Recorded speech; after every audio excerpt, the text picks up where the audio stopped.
Dr. Eric Kelly III and a host of phenomenal speakers from all around the globe for this 7-day virtual event that you don't want to miss. The mission of the Black Business Expo is to raise scholarship money from kids all the way from high school all the way from college. The Black Business Olympics is one of the largest Black business showcases in the world. It is an opportunity for businesses and companies to showcase their businesses globally. We are going to be giving away laptops up to $5,000 away to students.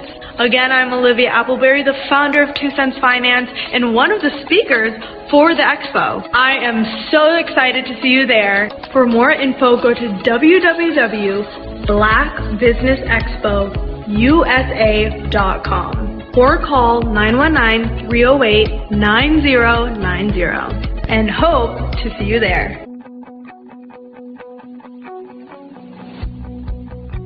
I am Black Business. From the moment I wake until the time I sleep. Yes, I am Black Business. I am Black Business. Tell me, are you Black Business? I am Black Business. Do you support Black businesses? Listen, I support Black business because I am Black Business. Black Business Expo, one of the largest business showcases in the history of Black business in the world. The world! Sign up today at www.blackbusinessexpousa.com or call 919-308-9090. I am Black Business. I am Black Business. From the moment I wake until the time I sleep, I am Black Business. I am Black Business. Are you Black Business? I am Black Business. Do you support Black businesses? I support Black business because I am Black Business. Black Business Expo, one of the largest business showcases in the history of Black America in North Carolina. Join Dr. Eric Kelly III and a host of phenomenal speakers from all around the globe for this 7-day virtual event that you don't want to miss. The mission of the Black Business Expo is to raise scholarship money from kids all the way from high school all the way from college. The Black Business Olympics is one of the largest Black business showcases in the world. It is an opportunity for businesses and companies to showcase their businesses globally. We are going to be giving away laptops up to $5,000 away to students. Again, I'm Olivia Appleberry, the founder of 2 Cents Finance and one of the speakers for the expo. I am so excited to see you there. For more info, go to www.blackbusinessexpousa.com or call 919-308-9090 and hope to see you there.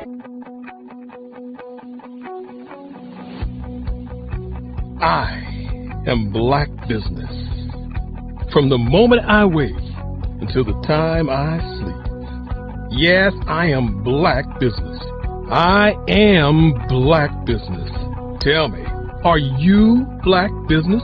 I am Black Business. Do you support Black businesses? Listen, I support Black business because I am Black Business.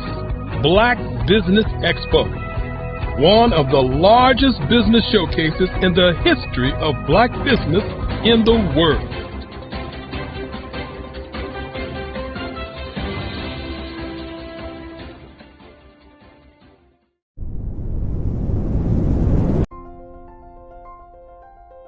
What if you could build your own city? A place where every child can find nurturing people to help them achieve their full potential. A place where every adult can access job training support, where health education is abundant, where social justice ruled the land. A place without limitations. Welcome. You have arrived at STEM City USA. It is what every city should be. A safe and trusted community where you find people and resources to help you become everything you are and beyond. STEM City is unlike anything you have ever experienced. It is a digital twin of the world around you, only better. STEM City is about energy and soul renewal. It is more than a digital world. You can almost feel the power of live cultural events, music, and theater. STEM City promises a better future for children with caring mentors and hands-on activities with dedicated tutors to support our youth. STEM City is your passport to a healthy lifestyle with weekly events addressing our community's many issues. STEM City is your financial well-being with helpful information on wealth management, career advancement, job training, and so much more. STEM City is the community you deserve. It is the city where your dreams can come true. STEM City USA, a place in the sky that is accessible to all who reach for the stars.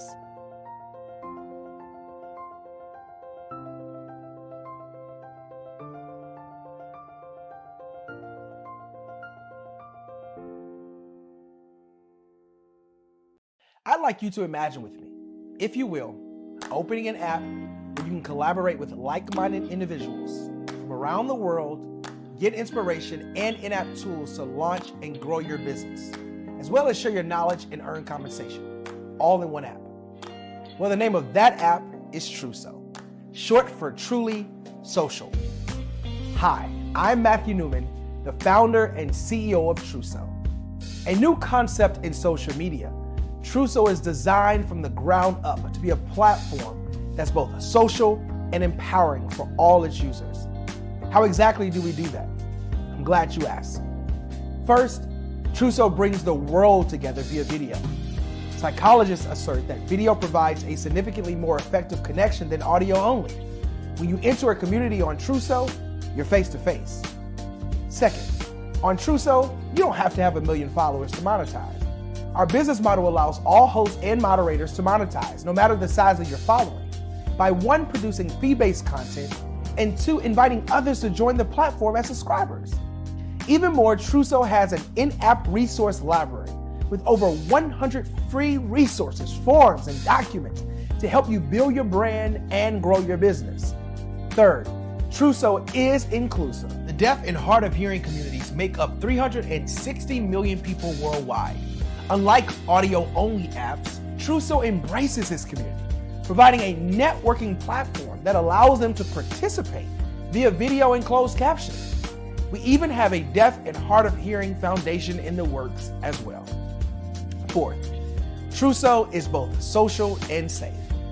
We refer to Truso as a virtual extension of the beauty shop, barbershop, and brainchild of the community.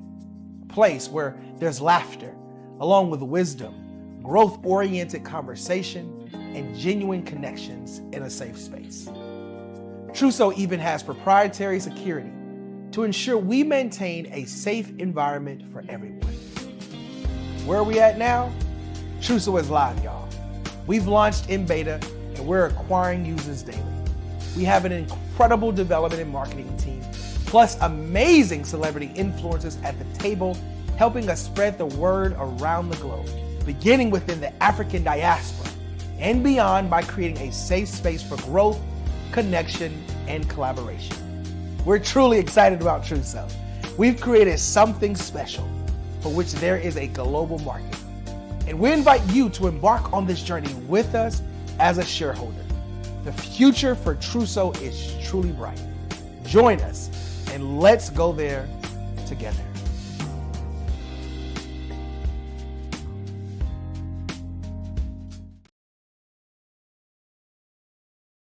The Black Business Expo's mission is to raise funds for high school seniors going to college or K-12 entrepreneurs. This expo is a fundraiser for students. Please, you may go to www.blackbusinessexpousa.com to donate to the scholarship fund or use the Cash App at PBX USA. Our goal is to give laptops and up to $5,000 to 10 students. Students can register online at www. Phenomenal Tanya T. Wise, who is here from the great state of Maryland. Tanya, welcome and thank you for being with us today. Can you indulge our audience a little bit and tell them just a little bit more about who you are and what it is that you do? Well, I love being able to talk to people and have a magnetic attitude, being able to just show them. So I always like to say, level up is Coach at Tanya T. Wise here. So can you tell our audience, just give them a teaser about what your presentation will be about? So my philosophy is that we should all be living our dream life. So tomorrow I'm going to talk about how you start living your dream life. What are some of the things that you thought about in your childhood that you just kind of let go and dormant? Wow. And I want to reignite that and just give you some pointers and some tips, some tools, some strategies to be able to start living your best life now. And guess what, Akwanda? And leave an inheritance for your legacy. Oh my goodness. Okay, I know that's resonating with a lot of people. I've heard that you have a dynamic coaching program. Can you tell us a little bit more about that? Absolutely. So our coaching program help people that have the lack of time, that lack strategies, and lack the confidence to go after their dream life. So we help them implement tools, we help them implement strategies, as well as give them resources so that they can live their best life now and leave that inheritance. Wow. Oh, I love that. I love the leave the inheritance part. Listen, you are dropping some major nuggets, and I know a lot of what you're saying is resonating with a lot of people, but I think we're all curious. How did you even make this transition into the speaking and coaching arena? What's the story behind this? So I started out in finance, and I realized that a lot of people don't necessarily go after their dream life because of the lack of finances or the education behind finances. But it wasn't until I lost my firstborn, my only son, that life changed for me. And where I was going after it all, living the corporate life, hit my 6-figure income and living in my dream house with my dream man, driving my dream car. I nearly lost it all when I lost my son. And so I realized it only takes one financial catastrophe that can change your entire life. That's what made me start All New Beginnings. Because no matter what's going on in life, there's a new beginning. And because of that, we develop a program called Wise Minded. My little slogan is, don't just dream it, let's live it. If they want to connect with you or work with you, what is the best ways for them to be able to do that? Well, for my social media guru, you can connect with me on every single social media platform as Tanya T. Wise.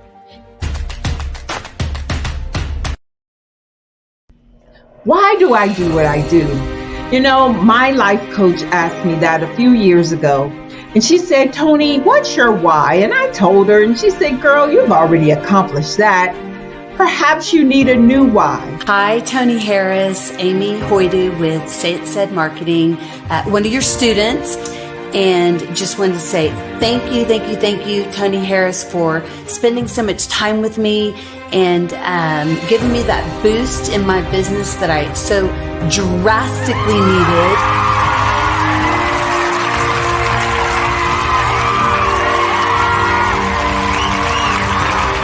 My why is to touch, move, and inspire my clients to take drastic steps to be better than they were before they met me.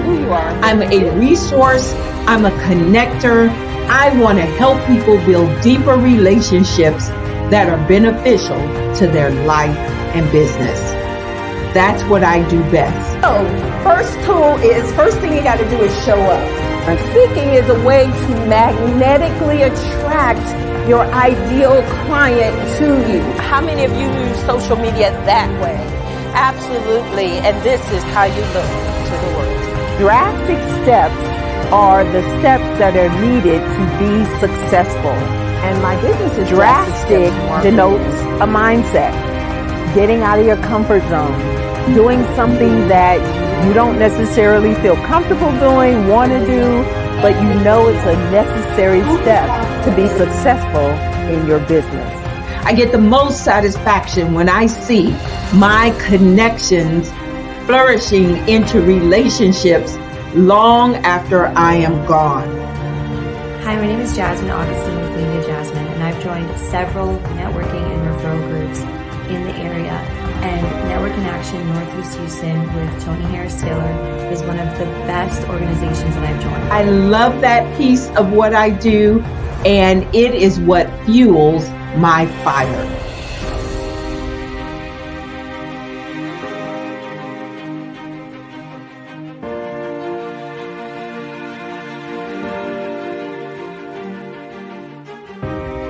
My name is Tony Harris Taylor, saying take a drastic step today for a fantastic tomorrow.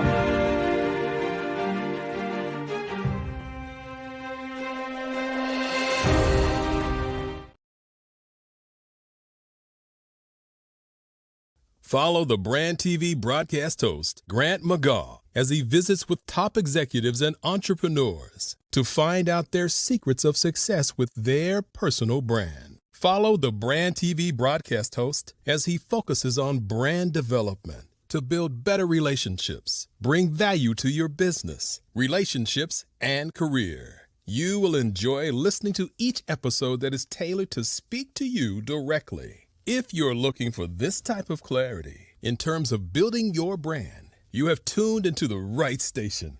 Each episode will help you to shape a conversation in the 5-star BDM network of 20,000 professionals and become a springboard for your corporate engagement and business opportunities. Each guest will frame their story in the areas of personal branding, business development, career development, financial empowerment, and technology innovation.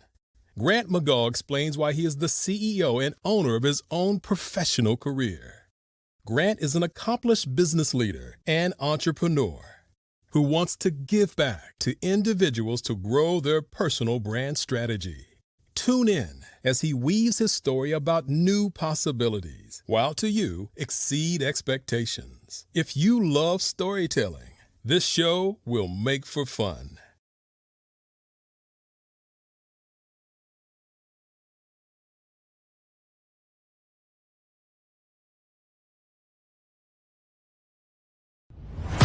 Social media is evolving. It's more vibrant, more colorful, more energetic, and so are you. It's not just photos anymore. It's video, it's audio, it's subscriptions. And now there's Fanbase, a new monetized social network. Fanbase delivers the complete native app experience with full content monetization for every user. No algorithms that shadow ban your engagement or growth, and no ads. Follow anyone for free and subscribe directly to your favorite creators for $4.99 a month. Plus, show some love by tipping on any post. Also, make a Fanbase page and monetize your content the same way. Finally, connect with your followers by posting the amazing content you already create. And now, get paid for it. It's time to energize and monetize, because everyone's a fan of something and everyone has a fan base.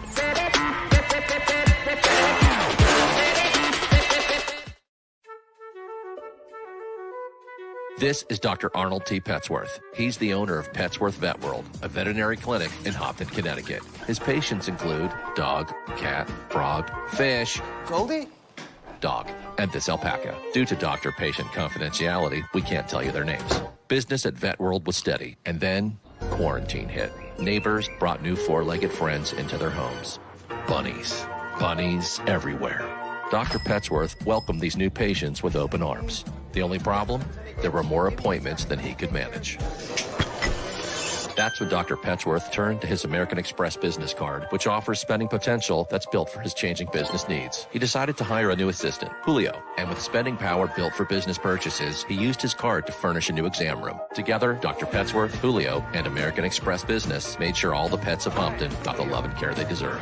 And everyone was happy. Get the card built for business by American Express.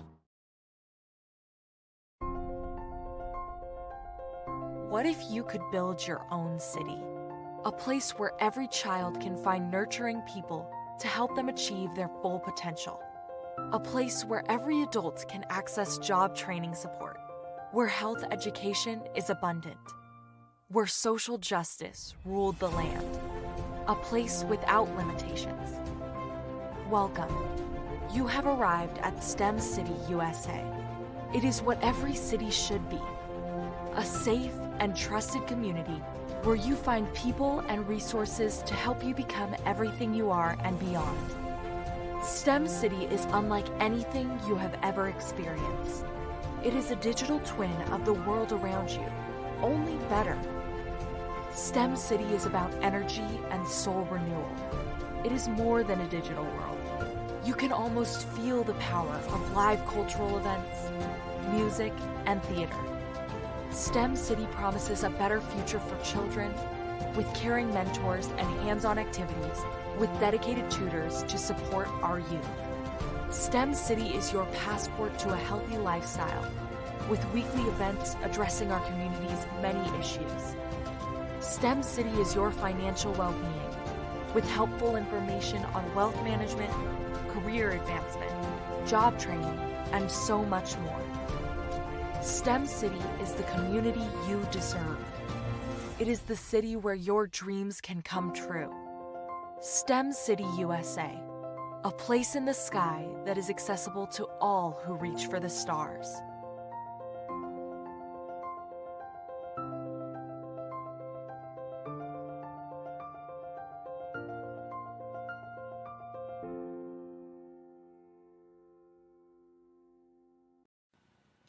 Hello, my name is Kiasi Helm and I'm 14 years old. I think my genius would probably have to be setting goals and achieving them. I say this because ever since I was young, I always wanted to be an author, and at age 11 I ended up achieving this. But not only did I end up becoming an author, I ended up becoming a public speaker, a publisher, a business owner, all these great things. The name of my business is Written by Kids Publishing Company. I decided to start this company because I thought it was important for me to help kids my age express themselves through literacy and just achieve their own goals. Because to me, achieving goals is the best thing in the world to feel.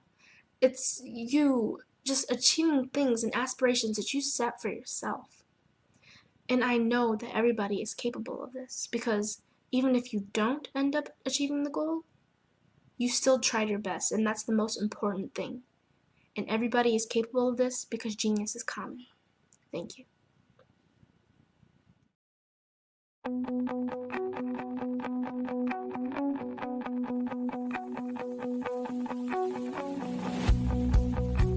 I am Black Business. From the moment I wake until the time I sleep. Yes, I am Black Business. I am Black Business. Tell me, are you Black Business? I am Black Business. Do you support Black businesses? Listen, I support Black business because I am Black Business. Black Business Expo, one of the largest business showcases in the history of Black business in the world. The world. Sign up today at www.blackbusinessexpousa.com or call 919-308-9090. I am Black Business.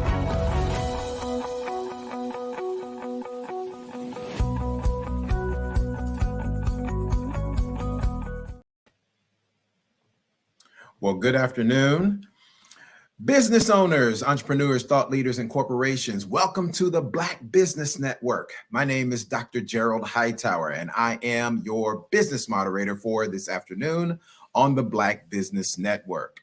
The Black Business Network is a 24-hour business network which showcases Black businesses, business owners, entrepreneurs, and thought leaders worldwide.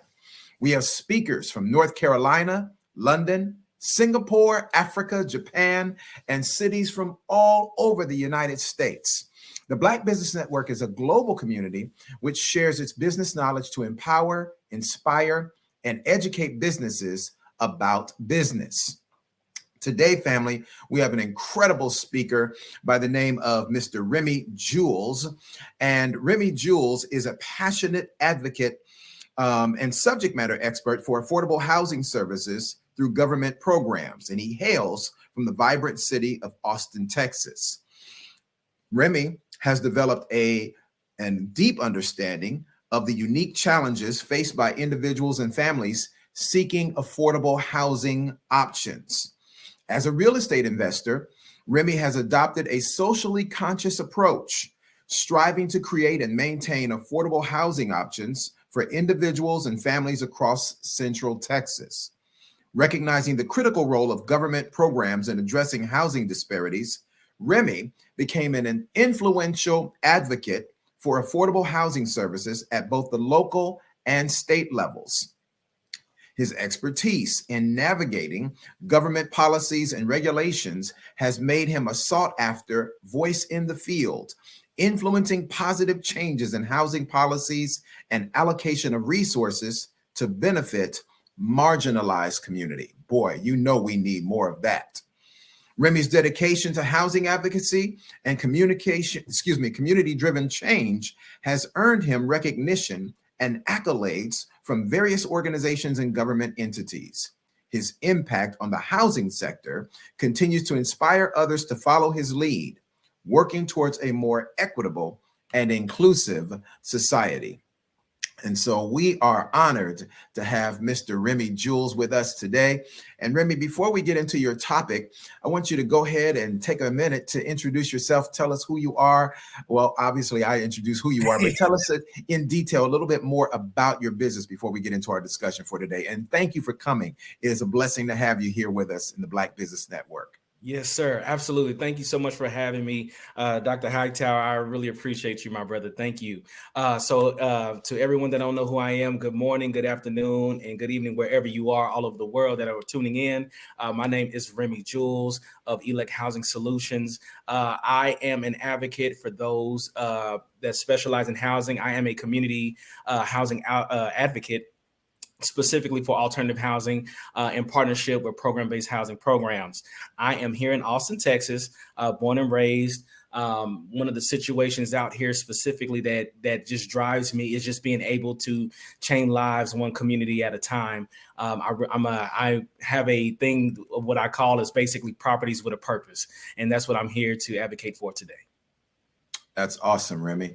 Well, thank you, my friend. And it is a blessing to have you, my brother. You are very much needed. I don't have to tell you that you're needed, but I just want to re-emphasize the fact that you are needed. And it's good to have you with us today on the Black Business Network.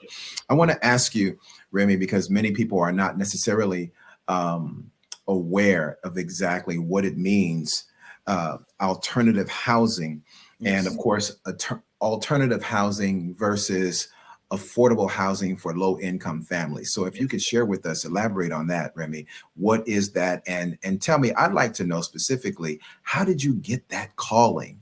Because what you do is a calling. It's not just something you just went to the unemployment office and says, yes, I think I'd like to do that. You know, I know it was something that you were literally called to. So tell us about that, Remy. Yes, sir. Absolutely. Thank you. Man, that's such a loaded question, and I'm happy to answer it. So obviously, take a look at our economic climate right now, right? You can just take a look at it, and you're seeing people being laid off every which way, every option, right? If you just look around you, you're just seeing people being laid off. And unfortunately, that leads to people not being able to sustain their living, people not being able to actually be able to keep their homes, right? So they're being evicted, they're being having to live on the streets, they're having to basically reach out to some type of organization for sustainability, for some type of subsidy income, some type of rental relief. And so I've always wanted to get into real estate, and I really believe that I was commissioned by God to be a solution to these communities by specifically purchasing real estate, dedicating them back to the communities in which I'm a part of. And I'm just so grateful to be here, to be able to educate people on what that actually looks like.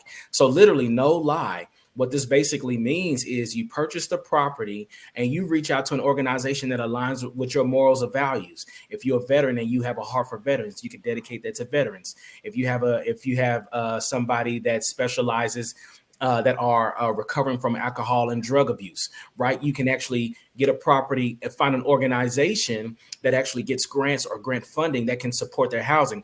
Believe it or not, a lot of these organizations, they may have the supportive services. So that could be workforce, that can be even stabilizing services, but nothing even on the housing component. And unfortunately, a lot of these people, especially when it comes to our felons that are going through reentry programs, they don't have any type of sustainability. They're trying to avoid those environments which they came from. And I wanted my properties to be a testament to that, which is why I call it properties with a purpose, being able to purchase properties and then dedicate them right back to the organizations which supports those communities and those disenfranchised individuals. Properties with a purpose. That's what you call it? Yeah, that's literally my thing. I call it properties with a purpose, program-based housing, because if you think about it, most people, they get into properties specifically for passive income, right? They're just looking to make extra money. But I'm saying properties with a purpose because it's beyond the purpose of just housing individuals. What if these individuals, so me, I'm a believer. I'm a man of God. So every property that I believe that comes across my desk, every property that I believe that I can go after, that it's an opportunity there to really give somebody a sense of comfort. Every building is not a home. Let's be honest, right? Every house is not a home, right? So what if we can provide a sense of sustainability, a sustainable comfort, a welcoming, inviting community with other individuals that identify with your struggle or identify with your journey of life that you've been walking through, and be able to provide a sustainable environment, drug and alcohol free, basically peaceful, right? And that's the goal. That's why I call it properties with a purpose, because it's beyond just trying to make money or just trying to house individuals. You're literally housing individuals with the hopes of them sobering up, with the hopes of them getting forward in life, with the hopes of really just moving forward with whatever they need. And you know what I mean? Without having to deal with the issues of life that they left or that they came from, right? So yes, trying to provide that. I love that, Remy. I wanted to ask you too, because this is something what you're doing now, and again, I identify it, and you've confirmed it, that it's a calling on your life, Yes, right? right. So Yes, sir. what are some other traditional housing options, like apartments and single family homes? What are some traditional housing options that you can see are gaining popularity as it relates to this alternative housing solutions? What are some other things that people can do that are somewhat in sync with what you do? Absolutely. Wonderful question, Ms. Dr. Hightower. So 2 things I'm noticing. I'm seeing, because of the affordability crisis and because our economic climate at right now, we're seeing more and more people go into shared living or shared housing. So this is basically the roommate model, right? Where people are, especially baby boomers, those that can afford to go into a nursing home or an assisted living facility, you're having more and more family members opting out of the nursing homes. I got a prime example right now in San Antonio. A colleague of mine, she has a 4-bedroom home, and there was a couple. There was a family, elderly couple. They were paying $20,000 a piece for care.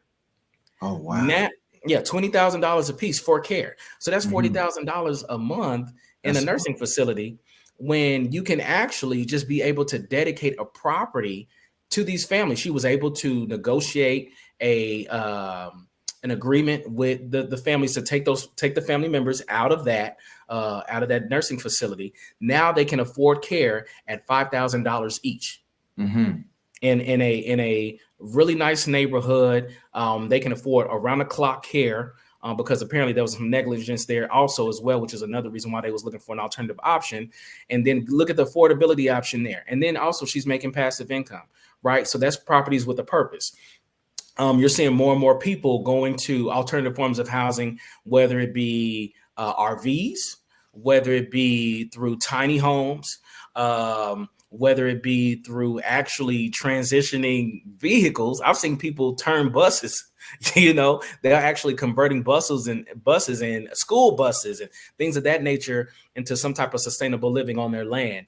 But what I wanted to do specifically with me was there's, you're seeing so many properties for sale right now. And unfortunately, even with the Airbnb model, a lot of people are not traveling as much as they used to. So you're having people suffer, right? And so certain markets, specifically here in Texas and in areas like New York, they're starting to regulate Airbnb or just getting rid of it altogether.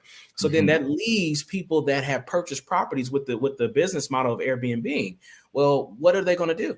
Right. So now if they can't operate, if it's technically considered illegal to operate in that zone, in that region, in that zip code, that leaves people like me to come in and say, hey, I have an alternative solution. Hey, I have partnerships with different people in the city, different organizations, whether it be Red Cross, whether it be Goodwill, whether it be the Urban League, any community homeless coalitions, the VA program for our veterans, something like that. And what we can do is we can sign a long-term lease, or you can allow me just to take over the property altogether where I can purchase it to you for at least to own or subject to.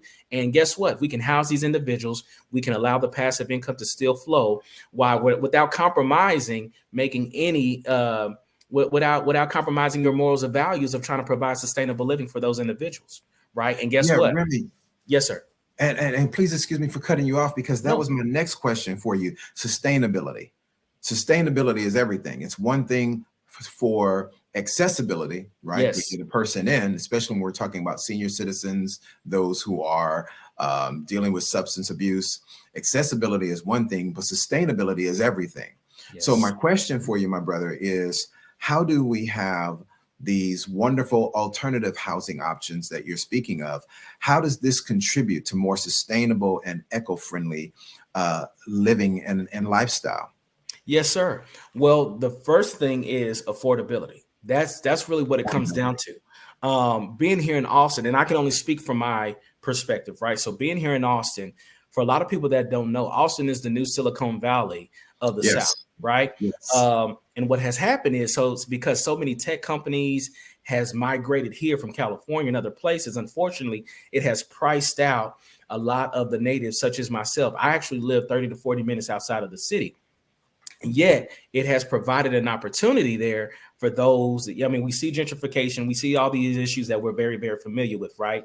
So what that does is it provides an opportunity for people to either do, like I mentioned before, a shared living situation where either somebody can still want to be, especially for those that are, somebody that's single, right? A student, young adult, something like that, that is may not can afford an apartment, may not can afford a house by themselves, but is okay to renting a room. Or for those disenfranchised groups that are let's just say they're working with a reentry program and the office is in the inner city. Well, in the inner city, unfortunately, we know that there's a lot of unaffordability in the inner city. Well, they may need to be near a bus line or something like that. Well, they may not have, reliable means of transportation. Well, guess what? They could either rent a room or rent a bed, because unfortunately, if you look at these hotels and motels, they're charging anywhere between $400 to $600 per week, where we can allow them to pay anywhere between anywhere from $100 to $160 per week at $25 to $35 per day, depending on the market and depending on the area. Wow, that is excellent. That is a significant decrease when we're talking about what's necessary for a person to live, because the hotels, even the hotels that'll give you specials, it can be really tough for people that don't have at least a modicum of increase in their income. If they're just dealing with that fixed income, that could be really, really detrimental.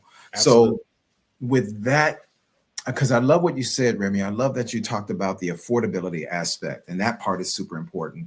So my question for you is, what about tiny houses? Because when we're talking about affordability, we're talking about coming up with that big, huge down payment and such. A lot of people are just intimidated with the thought of like, wow, well, I don't know if I even need that much house. So now we've seen an influx of tiny houses coming into the market. Correct. People actually even building tiny home communities.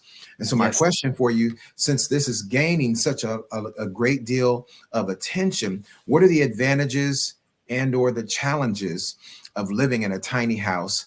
And who do you think, Remy, from your professional perspective, who do you think that this is most suitable for?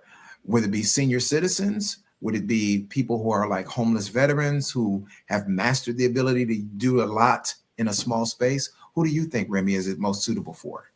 Absolutely. So yes, you're seeing a larger and larger influx of people downsizing to the point to where even builders have even taken the model to downsize, right? So you're starting to see less of 1,600 square feet, and you're seeing under 1,000 feet. You're seeing 700 feet. You're seeing 396 square feet. But who I believe that can benefit from this the most, in my personal opinion, are the homeless. And the reason why I say that is because when you look at other cultures, when you look at other creeds, when you look at other nations, they take pride in not having homeless people living on the street begging. Right. They take pride in that. And unfortunately, I wish the U.S. adopted that model because they are, there's an issue there. That's a discussion for another day. But the whole goal is, what can we do to, in my personal opinion, we can't call this the land of the free and the home of the brave when we still have people on the street begging. Right. Absolutely. It just doesn't make any sense. And, if we can say no child left behind in education, well, we should say no individual left homeless. You know what I mean? Without a home, without a roof over their head.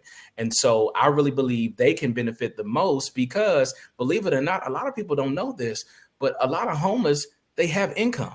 They just don't have enough to live in the standard means of living in most, especially if people are migrating. Big tech companies are coming here, a lot of people, and even including myself, we're judgmental, like, why don't they just get a job? But as I got into this space, I began to see they may not have the skills, they may not have the mental capabilities in the sense of mental sustainability. They may have some type of disability.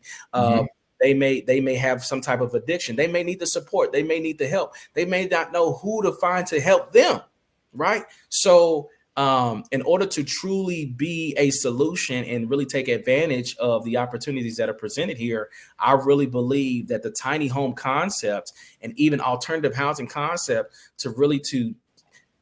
I have a specific group, a couple of groups actually, are veterans that struggle with mental health or behavioral health. I believe battered women. So these are women that are leaving domestic abuse or escaping some type of sex trafficking. Definitely kids that age out of foster care. That's a big group. Another group is SFOs, which are sex offenders. There's a lot of sex offenders. Unfortunately, they made some mistakes when they were younger and they're marked for life and they always have to register. And guess what? They're not welcomed in certain neighborhoods. So if they're not welcomed in certain neighborhoods or certain feet of a community or school, that's the term, registered sex offenders, RSOs. Where can we put them? We just gonna leave them on the street? That doesn't make any sense either. That's inhumane. These are still individuals that need to live. They need some type of roof over their head. They need some type of covering. And so I believe that's what I believe. What I believe that the housing, these tiny homes could be a support to them, as well as getting some land and creating those tiny home communities for those individuals. That is absolutely brilliant, Remy, because when I think about it, alternative housing, and you are educating us. This is tremendous. This is a mini masterclass you're giving us today. And when I think about one of the unique aspects of alternative housing is, of course, its diversity. And so we talked about the tiny homes. Can you share with us, Remy, some of other creative or innovative ways that we can utilize other types of housing concepts other than the tiny homes or tiny home villages? Those are awesome. But what are some other things that perhaps creative people that are listening to us today that may, other than getting a big Partridge Family bus and creating the house out of that, but what are some other things that we can use? Talk about that diversity. Yes, absolutely. So right now, me and my team, my initiative, we are currently going after abandoned buildings. We're going after abandoned schools. We're going after dilapidated properties, specifically in the Midwest. We're looking in Racine, Wisconsin, the Milwaukee area. We're looking in the Cleveland area right now. We're looking in the Detroit, Michigan area, metro area, where there's a opportunity there to turn a lot of those abandoned buildings, dilapidated buildings, because what happens is this is what a lot of people don't know. These cities will put these on a demo list, so they will be demolished to some degree. So there will be a lot available. Well, what if the city can dedicate those properties to an organization that's willing to change the face of, or change the conditions of the homelessness in that environment or in that area?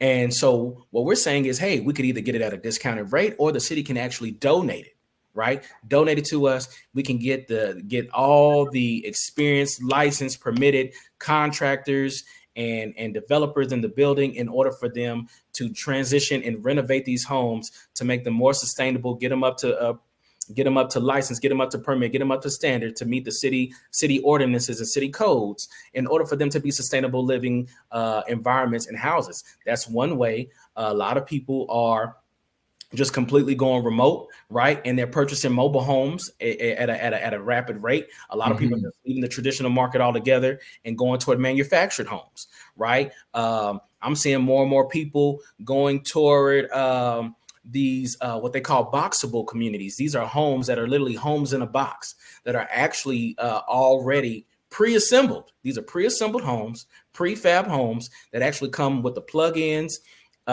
with the plumbing already. Is all you have to do is make sure that if you're putting it on some land somewhere, they're not going to really allow it in the city or near, they're putting it near the city, but they'll probably want it in an area where there's land where you can actually put the necessary, you get the surveys in order. You can actually, get all the electrical wiring and all the hookups and the plumbing hookups that you need in order for it to be an actual sustainable community. So you're starting to see where people are getting out of the conventional way of housing and traditional housing because they just can't afford it in this market, not to get approved from banking loans and so forth and so on. So people have to get creative. And that's what I really would like to stress to our city and just say, hey, just let's be open to it. Yeah, and you mentioned earlier about co-living arrangements. You mentioned about co-housing arrangements being more common. Certainly we have seen that, especially since the pandemic. My question for you, Remy, is what benefits do these communal living spaces offer, and what should people consider when they're choosing this option? What should be the vetting process, if you will? Absolutely. Absolutely. Well, one of the benefits, in my personal opinion, is sustainability. Number two is security, right? And then two, a lot of the times when these people are coming in to these shared living environments or co-living spaces, they already feel judged, right? They already feel like they don't belong. They've all, they probably bounce from couch to couch, street to street, shelter to shelter. And if I can find somebody that identifies with my struggle or the walk or the journey that I'm at or the position that I'm in my life, it'll give me a sense of comfort. And if we can provide that comfort to them, obviously, in my personal opinion, that would lead towards steps of progress and being able to properly heal. Right. They may want to, start a family. They may want to find, structured living by being disciplined enough to stay away from those narcotic or substances if they are drinking or have some type of, sober living situation, or looking for a job. Right. Going back to school, getting certifications, whatever they can do to put themselves back into society to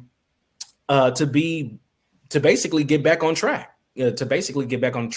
And so I really believe that's what co-living can produce. That's what co-living can provide, because at the end of the day, co-living is still a temporary solution, right? Because there's more and more people that need help. And so the whole purposes of me is if I purchase a property and I put them in a co-living situation, it gives them time to get where they need to go. So that way they can eventually graduate out, move forward, move on. But because of my partnership that I have with the city organizations, a Red Cross, a Goodwill, a Urban League, an Indian Community Homeless Coalition, the VA, well, guess what? I have a long-term partnership with them. Well, there may be another group of people that they need to service. So here comes the next influx, and here's an available bed. That's the goal, is to show the consistency of saying, hey, there's always a solution. There's always a supportive service that's there. Because a lot of these organizations, believe it or not, they don't have a housing component, but you can be that housing component for them. Oh, wow. That's amazing. Yeah, properties with a purpose. Properties with a purpose. I love that, Remy. My dad talking about a different type of option. My dad, God rest his soul, my dad was a longshoreman for almost 40 years. What his job was, he climbed way up in the air in the crane, this little tiny space capsule. And his job was, as a crane operator, to take these big, huge 40-foot containers off the ship and load it onto the docks down in LA Harbor. And so it's amazing to me that I'm starting to see these fantabulously built homes out of containers. True. That have been used to just go all over the world and travel on ships. And now people are using them from containers. And I mean, these houses are nice. I mean, real nice. Yes. I actually followed a couple of people on Instagram that are just doing amazing jobs with converting these containers, 20-foot, 40-foot, 30-foot containers into homes. And so my question for you is, since this growing trend of non-traditional spaces and creating these homes are now becoming more and more popular, share with us, Remy, some examples of successful conversions of these types of homes or other alternative types of homes that you have seen work really well and benefit people. Absolutely. Absolutely. So one of the things is, I mean, you're seeing them actually convert these tiny homes. And the reason why they actually went to containers specifically is because of what's going on with the material. You're seeing more and more materials are getting more expensive. Yes. Yes. And unfortunately, a lot of these materials are not up to snuff. Not sustainable. There's really no Right. longevity there. They have Right. great presentation, but don't let a storm hit. It'll huff and puff and literally blow your house down. Yeah, So the big bad wolf and blow that synthetic house exactly. down. That big bad wolf of a storm, right? That's all Yeah. it takes. And Right. so that's why a lot of people, if you notice, you're seeing a transition where people are looking into, before we go into alternative, let's look at how the habits and how things are being shaped. Okay. When I look at an HGTV show, you're seeing how people are intentionally going after older homes because of the charm. Yes. But what they're not saying is, we love the security. We love the fact that it's all brick. We love the fact that one thing I also hear from a general contractor's perspective, from an investing perspective, they'll say, "Oh, this house has good bones." Why does that matter? That matters because, is my house weatherproof?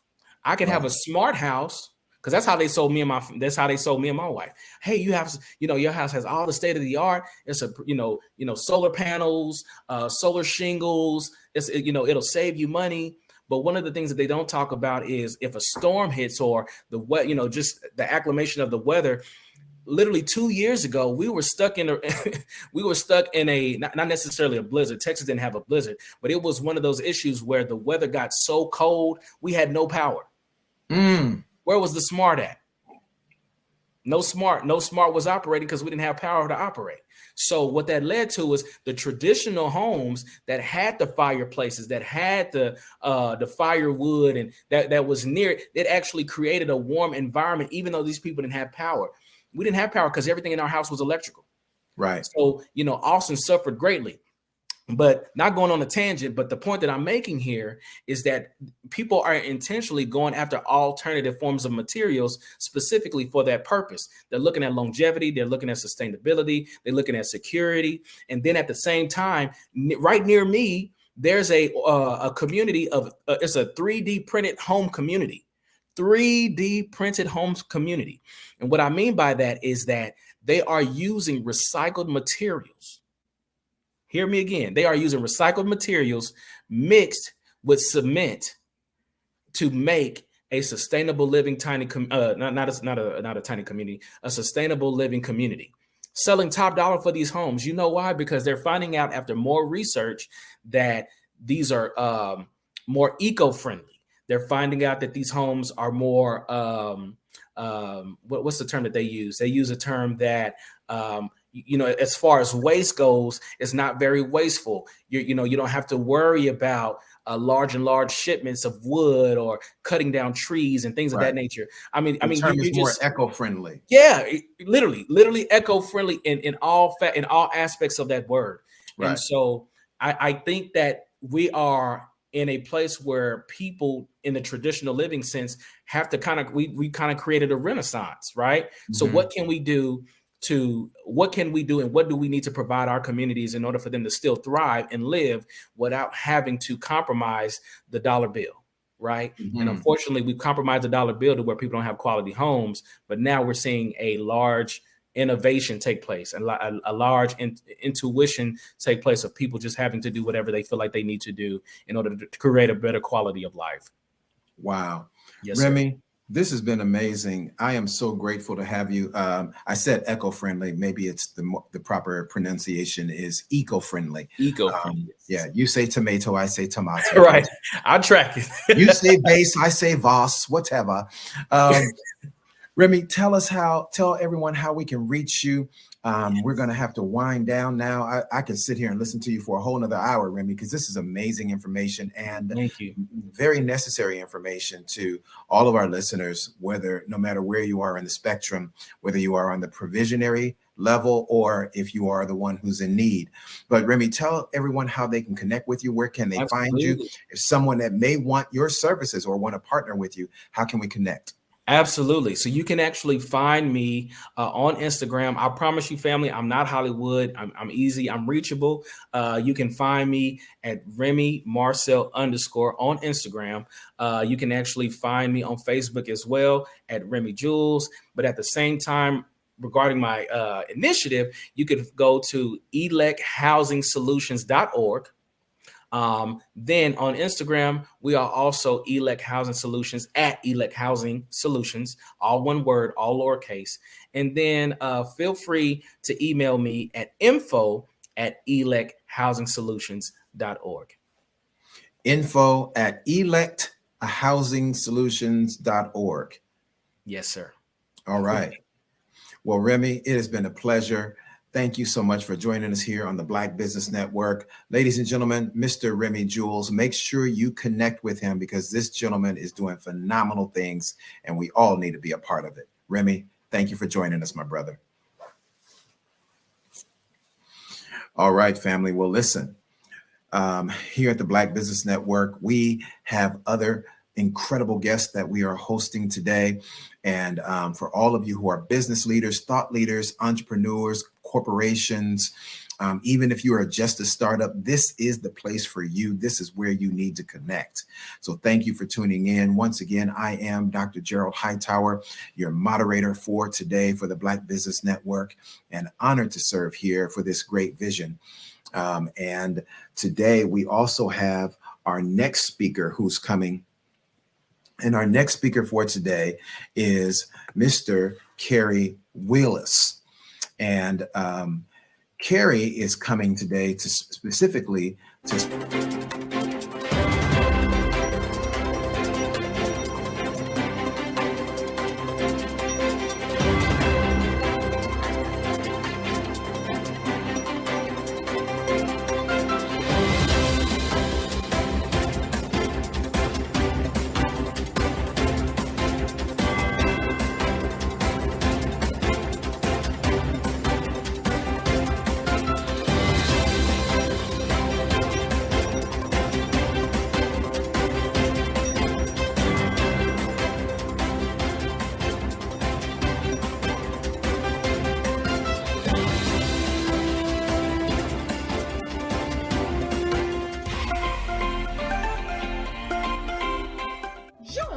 Dr. Eric Kelly III and a host of phenomenal speakers from all around the globe for this 7-day virtual event that you don't want to miss. The mission of the Black Business Expo is to raise scholarship money from kids all the way from high school all the way from college. The Black Business Olympics is one of the largest Black business showcases in the world. It is an opportunity for businesses and companies to showcase their businesses globally. We are going to be giving away laptops up to $5,000 away to students. Again, I'm Olivia Appleberry, the founder of 2 Cents Finance and one of the speakers for the expo. I am so excited to see you there. For more info, go to www.blackbusinessexpousa.com. or call 919-308-9090 and hope to see you there. I am Black Business. From the moment I wake until the time I sleep. Yes, I am Black Business. I am Black Business. Tell me, are you Black Business? I am Black Business. Do you support Black businesses? Listen, I support Black business because I am Black Business. Black Business Expo, one of the largest business showcases in the history of Black business in the world. The world! Sign up today at www.blackbusinessexpousa.com or call 919-308-9090. I am Black Business. I am Black Business. From the moment I wake until the time I sleep, I am Black Business. I am Black Business. Are you Black Business? I am Black Business. Do you support Black businesses? I support Black business because I am Black business. Black Business Expo, one of the largest business showcases in the history of Black America in North Carolina. Sign up today at www.blackbusinessexpousa.com or call 919-380-9090. I am Black Business. I am Black Business. From the moment I wake until the time I sleep, I am Black Business. I am Black Business. Are you Black Business? I am Black Business. Do you support Black businesses? I support Black business because I am Black business. Black Business Expo, one of the largest business showcases in the history of Black America in North Carolina. Sign up today at www.blackbusinessexpousa.com or call 919-380-9090. I am Black Business. I am Black Business. From the moment I wake until the time I sleep, I am Black Business. I am Black Business. Are you Black Business? I am Black Business. Do you support Black businesses? I support Black business because I am Black business. Black Business Expo, one of the largest business showcases in the history of Black America in North Carolina. Sign up today at www.blackbusinessexpousa.com or call 919-380-9090. I am Black Business. I am Black Business.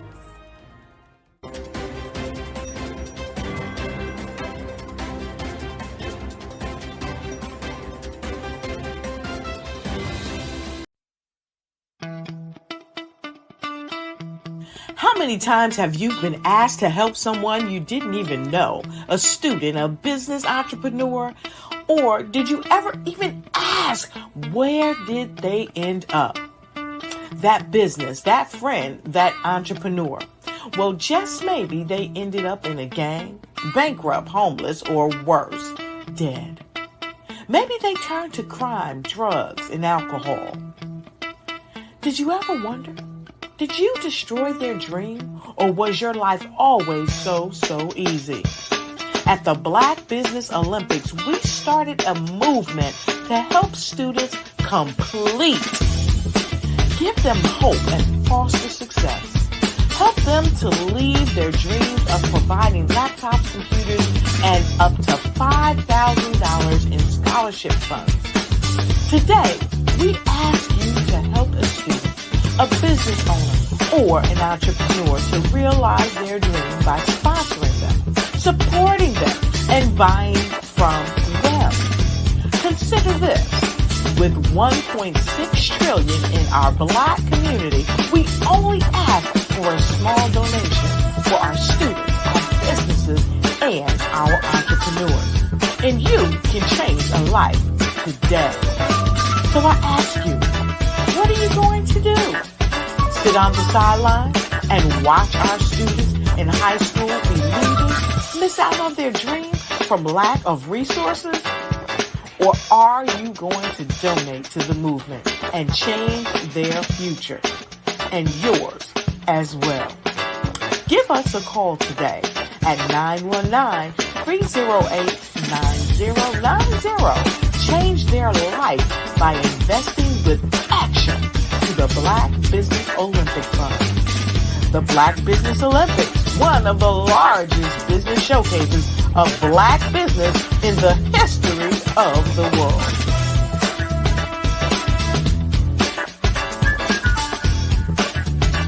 Sometimes you got to hear the news from the Black perspective, and more specifically, Black publishers. And that's exactly why you have to download the HeyTie app, the largest mobile app delivering breaking news, videos, and podcasts from 200 of your favorite Black publishers. Yes, 200 Black publishers delivering news as it happens, literally all in one app. Go to HAYTI.com or download the app in the Google Play Store or Apple App Store. It's completely free, along with information that you can trust, so go check them out.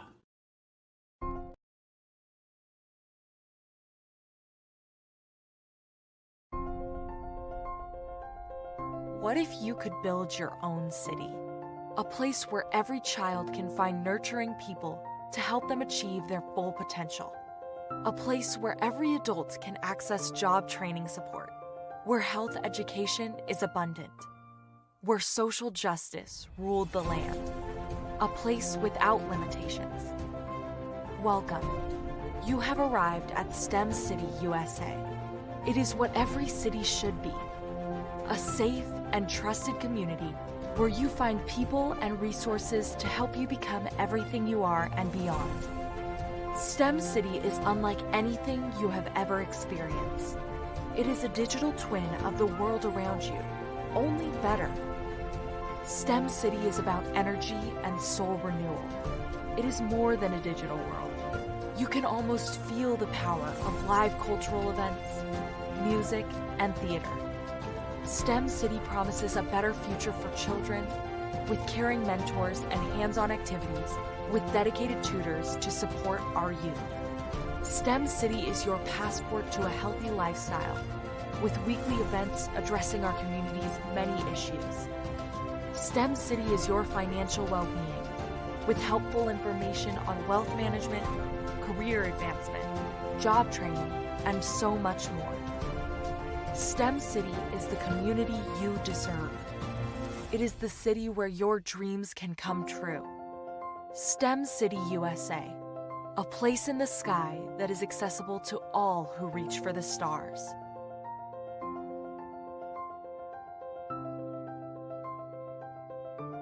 I was born in a little village on the island of Haiti. Many deadly diseases pounded me. It is as if they were on a mission to end my existence on this earth. I refused to give up. In 1983, I left Haiti and came to the United States of America.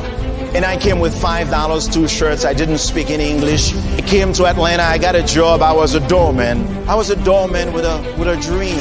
What I used to do, I used to come on stage. I'd rehearse this moment that I'm standing in front of you. That's the power of a dream. Maybe today is the day you begin acting as if you already have it. And then step out with full force. Take a risk. No condition is permanent. Don't let your situation distract you. You are chosen. You are called. You are born for a purpose in this life. Attention all entrepreneurs and companies. Are you looking for reliable and efficient virtual assistants and back office support to help you manage your business tasks? Look no further than Superwoman Business Services. Our team of virtual assistants provides a full range of administrative support services, including operations management, social media marketing, and much more. We also offer website design services to help you create a professional online presence that reflects your unique brand. In addition to administrative support and website design, we offer business development and structuring services to help you grow your business and achieve your goals. We'll work closely with you to identify areas of improvement and develop a customized plan to help you reach your full potential. At Superwoman Business Services, we understand that running a business can be overwhelming and time-consuming. That's why we're here to help you fly high and achieve success. Our virtual assistants are highly skilled, experienced, and dedicated to providing you with the support you need to thrive. Come fly with us and take your business to new heights. Let us help you become the superhero entrepreneur you are meant to be.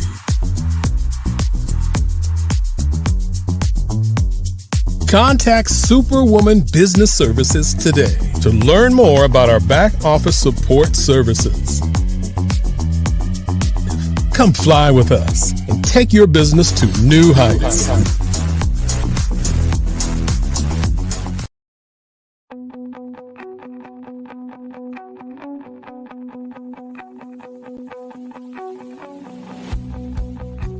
I am Black Business.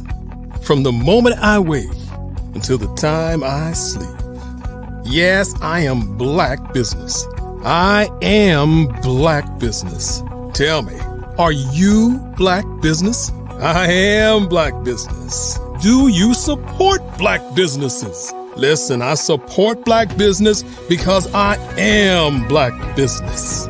Black Business Expo, one of the largest business showcases in the history of Black business in the world. The world!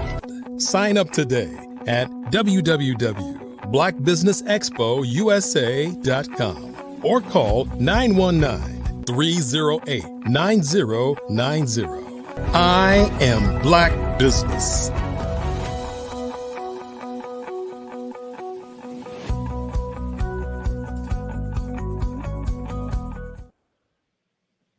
Well, good afternoon, business owners, entrepreneurs, thought leaders, and corporations. Welcome to the Black Business Network. My name is Dr. Gerald Hightower, and I am your business moderator for this afternoon on the Black Business Network.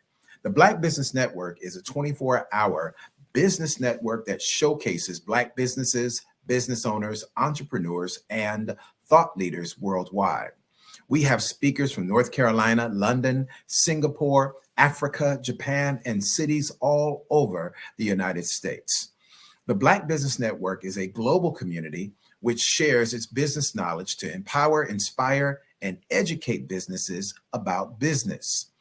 Our keynote message for this segment is use mentorship as your success strategy. Our keynote speaker is Mr. Kerry Willis. Mr. Kerry Willis is the founder and CEO of HeyTie. HeyTie is the largest Black-owned app that aggregates news and podcasts from Black content creators around the world. Prior to HeyTie, Kerry founded College Health TV, which is the nation's leading and most trusted streaming service providing health and wellness programming for college students at colleges and universities in the United States. Before College Health TV, Mr. Willis maintained several roles at Deutsche Bank, including project manager and assistant vice president.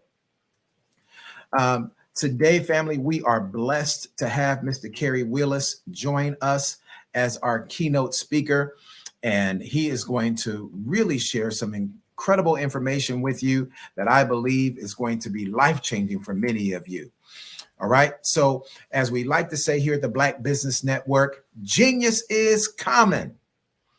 So I'm going to see you on the other side. Mr. Kerry Willis, it is an honor to have you here, sir. Good afternoon. How are you today? I'm doing well. Thank you for having me today. And, just a pleasure to be here. Yes, sir. It is our honor. As I said, genius is common. I'll see you on the other side, Mr. Kerry. Okay. So today, I guess I'll just kind of start giving you some background information, basically what kind of inspired me to kind of even launch and create this wonderful company that I have. The name of my company, as Dr. Hightower mentioned, is Haytai. It's spelled Hayti. Hopefully you see that in the coverage here. What inspired me was, believe it or not, a lot of businesses were started during COVID. And Haytai was actually one of those businesses that was actually started during COVID. I was sitting at home. happened to be reading a lot of news and watching more TV than I probably ever have. And unfortunately, a news story had come across the screen that Kenneth Edmonds, I do want to recognize him and his name and the work that he did. He was the publisher and the grandson of the Carolina Times.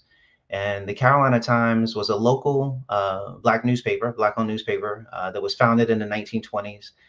It had been around for many, many years. It served the Durham community here in North Carolina. And it's an unfortunate situation, but he passed away in 2020.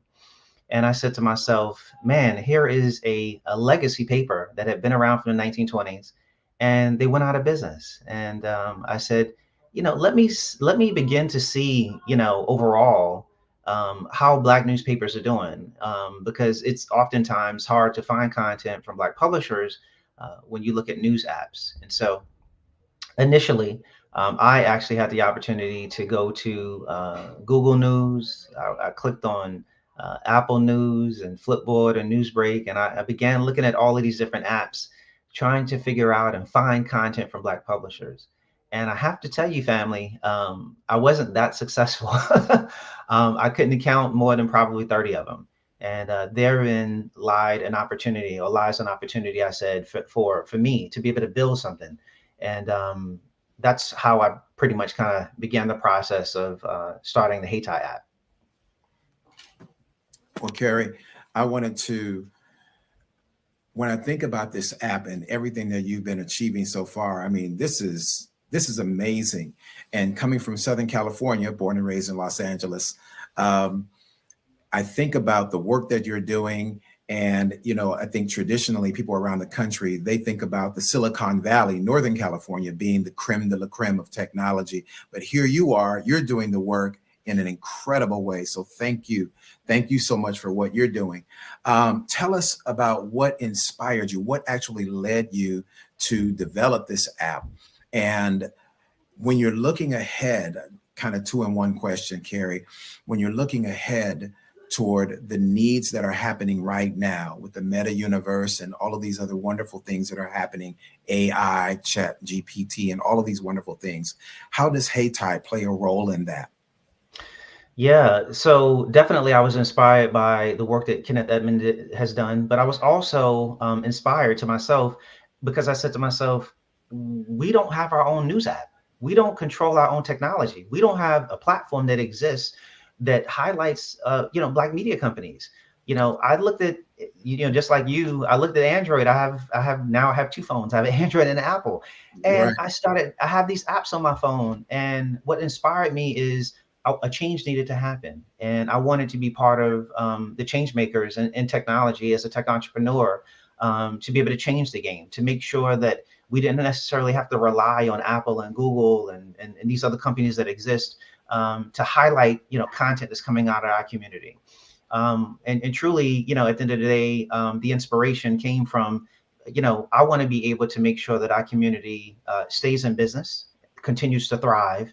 And with the Carolina Times going out of business, I said to myself, here's an opportunity to drive traffic to publishers that a lot of people may know of, but also a lot of people may not know of. I can be able to drive traffic to them. I can be able to help them generate revenue. And so I wanted to be able to do that. And so we're bringing the latest and greatest technology with the app that we've developed. And this is, only the beginning for us. Carrie, when you think about this flourishing community, the industry, I should say, of the media, what challenges do you perceive that are ahead of us? And what are the solutions that you want to happen? What are the solutions that you want to create to resolve those challenges in the media industry? Yeah, so what I've seen overall, one of the biggest challenges, believe it or not, is the algorithms that are on some of these platforms. And the Yes. algorithms that are on these, yeah. Please And talk so about that. Please talk about that. Yeah, definitely so. And so that's a very big challenge for content creators overall, specifically Black publishers and podcasters, but overall content creators. And so the algorithms that exist on a lot of these platforms are pushing content in your feed for the majority. And so as a result, there's some good quality content like the Black Business Network Yes. and others that are creating some amazing information and content and delivering this information. But unfortunately, it's not getting seen. And it's not getting seen because we are dependent, once again, on these major companies to put certain things in front of us. And they put things in front of us that they think that, the algorithm should put. And so I've said to myself, it's time for us to kind of, own the tech and to be able to make sure that that's actually reworked. And so that's one of the biggest challenges that I've seen in the industry. And I'm working to solve that. And that's why HeyTie offers an excellent solution to that problem. Carrie, how did you choose the name HeyTie?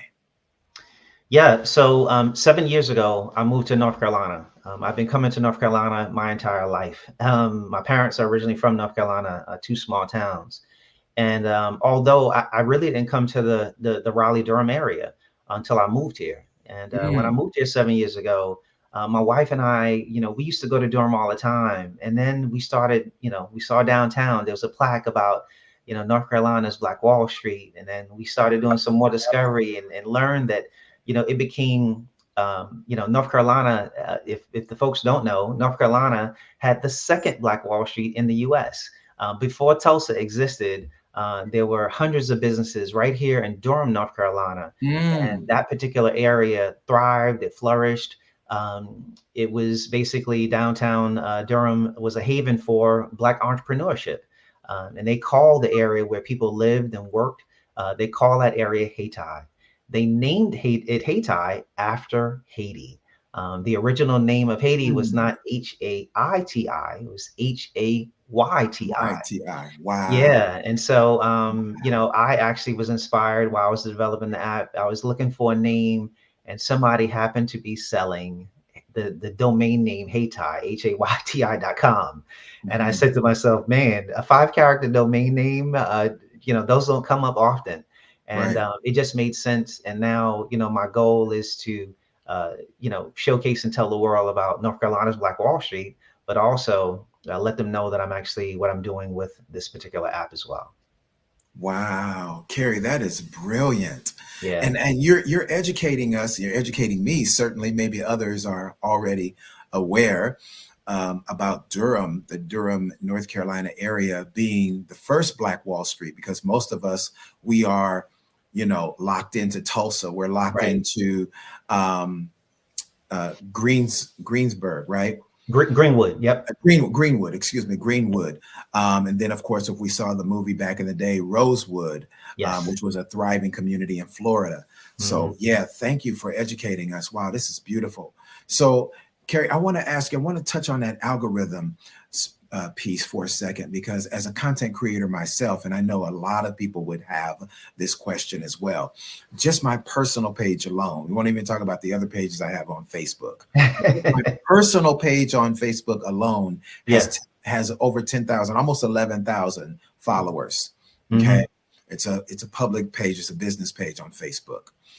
My question, Carrie, and I know a lot of content creators would want to know this, how do we maximize the audience that we already have without purchasing ads, which is what Facebook is pushing us to do. They want us to buy ads because they're saying, as you just wonderfully educated us, the algorithms are telling us what content the audience wants to hear. And I'm like, wait a minute, these 11,000 people are following me. They're not following you, you know, so obviously they like what I'm doing.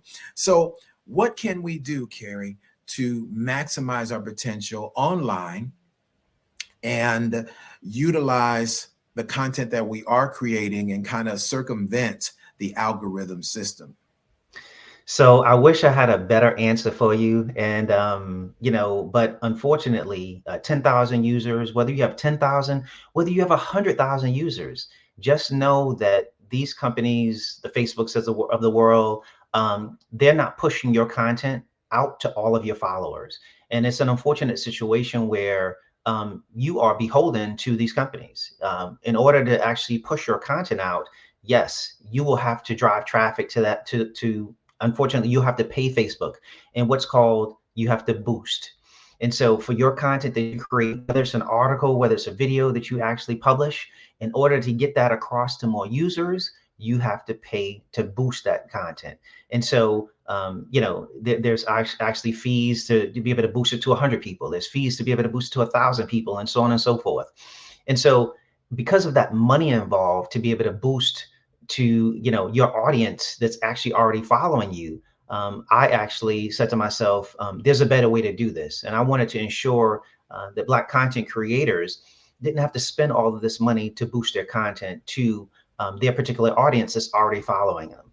And so that's some of the reason why I actually built HeyTie, to kind of, you know, bypass that situation with a lot of users spending all of this money to be able to drive traffic to their content that they're creating. That's awesome, Carrie.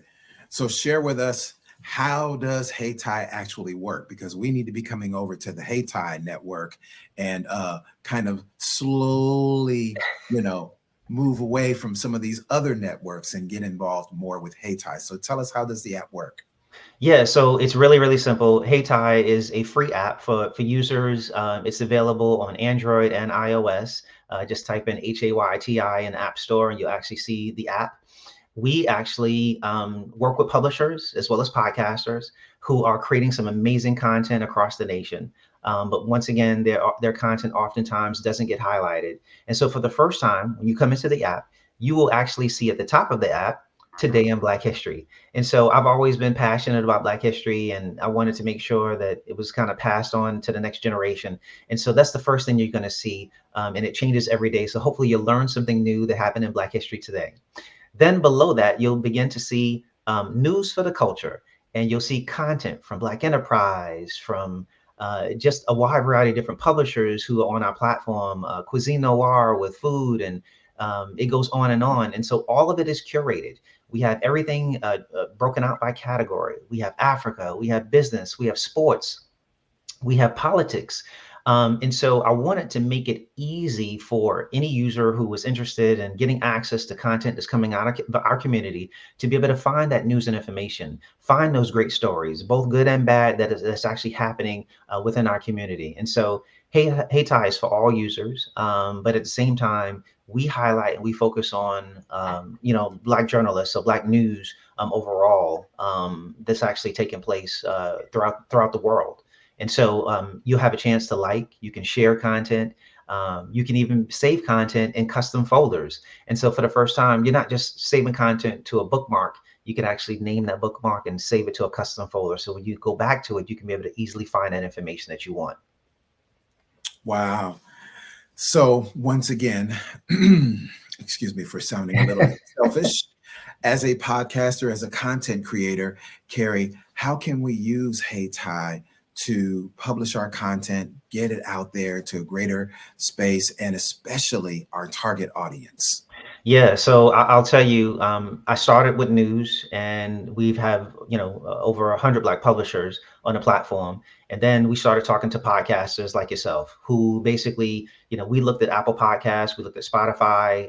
Once again, I was scrolling through a feed and I didn't see a lot of, you know, podcasts from Black podcasters. Mm-hmm. And so we have successfully aggregated over 2,000 Black podcasters all on one mobile app along with news. And so when you go to the podcast section, it's curated as well. And so all of the content that you see is all curated. It all comes from Black content creators. And so you get a chance to highlight all of your content, all of your information. We as a company, to help, push your brand, we send out push notifications, the email newsletters that go out. And in addition to that, we publish or we post content socially ourselves across our social media feed. And so we are strictly a technology company. We don't create content. We don't produce it. Our sole goal is building a platform where Black content creators can have a world of their own to push their content out and let the world know, hey, we exist, we're here. And you don't have to, filter through to be able to find us. You can find it all in one mobile app. This is awesome. So tell us, Carrie, what are some of the features that you offer publishers, content creators, and on podcasters? Yeah, so part of the features that we offer them is, the capabilities to easily highlight their information. And so a lot of times publishers have, their content on their websites and they're posting content socially. That content still is not reaching a lot of mobile users. And so we highlight some of those news stories on a daily basis on the platform. At the top of Hey Ty, there's a top 10 section. And so the top 10 articles that are relevant, that are engaging, that are sort of top stories, those are actually highlighted. We work with actual publishers ourselves to, push some of their content. Oftentimes, the relationships that we have with publishers are, we have a news story coming out. We want to get this news story out. And so is there any way that you could be able to get this to your mobile users? And so we work with them to schedule push notifications. And so you receive push notifications to your phone on a daily basis. And so we push out some of those articles to make sure that we can drive traffic and obviously drive revenue to not only the publishers, but also the podcasters to make sure that their content gets front and center. And so as a podcaster, oftentimes you're creating a new episode, but your new episode is not reaching your audience. And so with users who follow your podcast, they can be able to get notified of a new episode that actually happens, once you actually release that episode on the platform. And so we're working with those tools to make sure that your content is just not sitting on the app, but it's actually being pushed to be able to get to those users who are obviously following you and then engage with your with the work that you're doing. Carrie, this is exciting, man. You got me pumped up over here. Listen, I'm signing up for Hey Ty today. Right. Soon as I get off, as I get off the ad, I have to continue doing my job. But I will be coming on and getting with Hey Ty. So you have a new brother, a new subscriber to the app. I'll be getting on. Thank you. What are some of the challenges that you've encountered? What are some of the obstacles that have tried to impede your progress with the growth of the app? Yeah, I have to tell you, it's been a big effort to be able to launch this app. Obviously, launching a app, involved with technology, there's just so many hurdles that you have to go through when it comes to development, when it comes to testing. And so we've gone through a lot of those different hurdles. Obviously, one of the biggest hurdles also is access to capital. And so a lot of personal capital has been put in to be able to, develop the app. But this has just been a labor of love, to be able to make this investment into our community to make sure that we're getting the best, the best tech behind this. And so, it's been a labor of love. But like I said, the hardest part has been building the technology. As costly as it is, having a development team and having, the testing environment to be able to do this. But we've actually done it. And since we've done it, we know that can be done. And there's so much more that can be done because we control the platform now. And so there's a lot more features that we plan on adding to help out our content creators. And then overall, just to kind of stay in line with our mission of the company itself. So Carrie, with the management and the maintenance of the app, I want to kind of bring you in because I'm sure you're familiar with the platform of Periscope. Periscope, which was owned by Twitter, started in 2015, was actually the first really powerful live streaming app out there. Periscope was before Facebook was, Facebook Live and Instagram Live, right? Mm-hmm. And so that platform went away even though it was owned by Twitter, Carrie, the Periscope platform went away. And what they told us, the Periscope community, was that it went away due to a lack of tech support to continue to manage the growth. And of course, the platform was exponentially growing because it was so unique. I mean, they had summits, global summits. I even was a part of a global summit that they had in January of 16 in San Francisco. It was phenomenal, met people all over the world. I can see that. I can foresee that happening for Hey Ty. My question for you is, with some of the obstacles that you've mentioned, what can we do to support you for the continual growth of the Hey Ty platform, of the app? And what are some of the things that you can foresee that needs to be done to ensure sustainability? Yeah, so in terms of support, thank you for that question as well. First, I would say download our app by going to heyty.com or going to the App Store and typing in Hey Ty. The second thing I would tell you is you'd be surprised. This one simple little thing changes the game for us. Rating us in the App Store, giving us a 5-star rating in the App Store, because the App Stores have an algorithm as well. And so when you type in certain keywords like news, like podcast, your app appears at the top based on the ratings that you have in the App Store. And so I tell people all the time, not just download us, but give us a rating in the App Store. And so that kind of goes a long way. Ultimately, we want to stay in business, and this longevity piece is important to us. And so it's not just those two things. It's also to post content socially, right? To post about, I just downloaded the Hey Ty app. Give your experience about that. In addition to that word of mouth at the end of the day. I mean, so many businesses in our community have been successful by getting the word of mouth out. And so in our app, we have the capabilities for you to refer a friend. We want to make it easy for you so you don't have to do a lot of hard work. And so as soon as you launch the app, there's a notification box that comes down that you can be able to click on to be able to refer, Hey Ty to a friend of yours. But we also have that on the About Us page as well. And so we want to make it sure that this, in terms of longevity, that we stay in business for the long haul, and we'll do whatever we can to make it easy for you to be able to kind of get that message out to your friends and family also. That's great. That is really, really great. My follow-up question with you on that, Carrie, you really shared with us about the importance of making sure that we give a rating. And I want to speak this to our audience here at the Black Business Network. Family, make sure that you always give a 5-star rating, okay? The highest one, all right? Because people are quick to criticize, but slow to compliment, all right? So we know that our brother, Carrie, is doing a phenomenal job with the Hey Ty app. It's going to be growing, so make sure you go in there and give a 5-star recommendation, all right? Thank you. That said, the new term for us as business owners, Carrie, is collaboration is the new currency. My question for you is, what collaborations are you involved in or are you interested in? And is there an opportunity for partnerships with regards to the Hey Ty app? Absolutely. I cold call myself. So, the publishers that are on the platform, a lot of them have heard from me directly. And most of them have, pretty much the majority. And so my goal is to reach out to them to make sure that they know that Hey Ty exists as a platform to be able to promote your content. And so I do that all the time. And I'm open to having as many partnerships as I possibly can to be able to help and grow this business. I know I can't do this alone. And so this is a collaborative effort overall.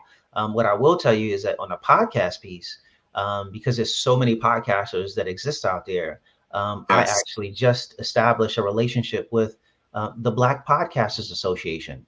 And so it's a national association that is representing podcasts and their interests. And they have webinars. They have, a lot of different, informational and educational events. They work with, Afros in Audio to have, they had this year their 5th annual podcast conference. It was called Afros in Audio. It was in Baltimore. I was there. Oh, wow. I was there as one of the speakers. And so Hey Ty is the official app for the Black Podcasters Association. And so I'm working with that association to make sure that podcasters around the world know about the Hey Ty app. And those podcasters also can be able to place their podcast on HeyTie to be able to get greater visibility and listeners to their particular podcast. And so I'm proud about that partnership. And, I'm looking to establish other partnerships as well with other national organizations along the way. Sir, you have no idea how excited I am. I'm doing my best to maintain my composure. This is so exciting. This is incredible. One of the reasons why I moved from Los Angeles to Atlanta, other than my primary mandate for being here, but one of the reasons that inspired me was the wonderful network of Black business owners that actually work together and want to see each other win. It's something that doesn't really exist as strongly in the Los Angeles area. But I want to ask you, Carrie, what is the long-term vision for HeyTie? And how would you like to see HeyTie evolve? What would be the ultimate, if you had your druthers, what would be the ultimate objective that you would like to see HeyTie accomplish? Well, I'll tell you two things. The first, and this is just from me looking at the marketplace and talking to publishers, talking to podcasters. And so one thing that I see is that they need distribution. And so I'm helping with that distribution. But also, these are times now where individual users can be able to financially support their podcasters by making small donations. And those small donations go a long way once they add up. And so one of the long-term goals of HeyTie is to have our own support button or feature inside the HeyTie app, where anybody, any mobile users who is following a podcaster, following or reading from a publisher, they can be able to financially support that publisher, and that transaction is actually handled by HeyTie.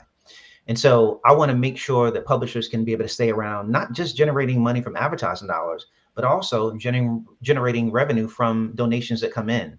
And I want to be able to build the tech to be able to handle those transactions. And so that's one of the first long-term goals that I'm looking to be able to do. And I'm looking into that for 2024. And so long-term, I will tell you, the name HeyTie is basically named after Durham's Black Wall Street. And so I really see the HeyTie app turning into a digital Black Wall Street. We've successfully aggregated news. We have successfully aggregated podcasters. Why not successfully aggregate Black business? And so where you can be able to come, you can read news, you can listen to podcasts, but you also can be able to shop and purchase products and services from Black businesses. I want to make it easy. Instead of, once again, during the holidays, I get an email or something shows up in my feed for, the 10 Black businesses. I want to see them on a daily basis. And so that's sort of some of the long-term visions that I have for this particular company.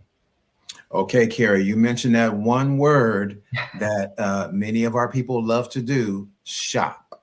Yes. So my question is, what are some of the monetization strategies, or do you have any monetization strategies for the HeyTie app? How can people benefit from that? Yeah, so today, HeyTie, our company today is monetized with advertising. And so as you scroll through looking at news, as you scroll and listen to podcasts, there are ads in the actual app. And that's how HeyTie is monetized today. But I want to tell you how we also make money for publishers and podcasters. And so for publishers, when you actually click on any article, we push you out to that publisher's website. It might be seamless to you as a user reading an article, but believe it or not, we're pushing you out to the publisher's website, where the publisher has their own advertising and they can be able to monetize the mobile traffic that we send their way. And so it's a win-win for us, but it's also a win for our publishers because we're driving traffic to their existing websites.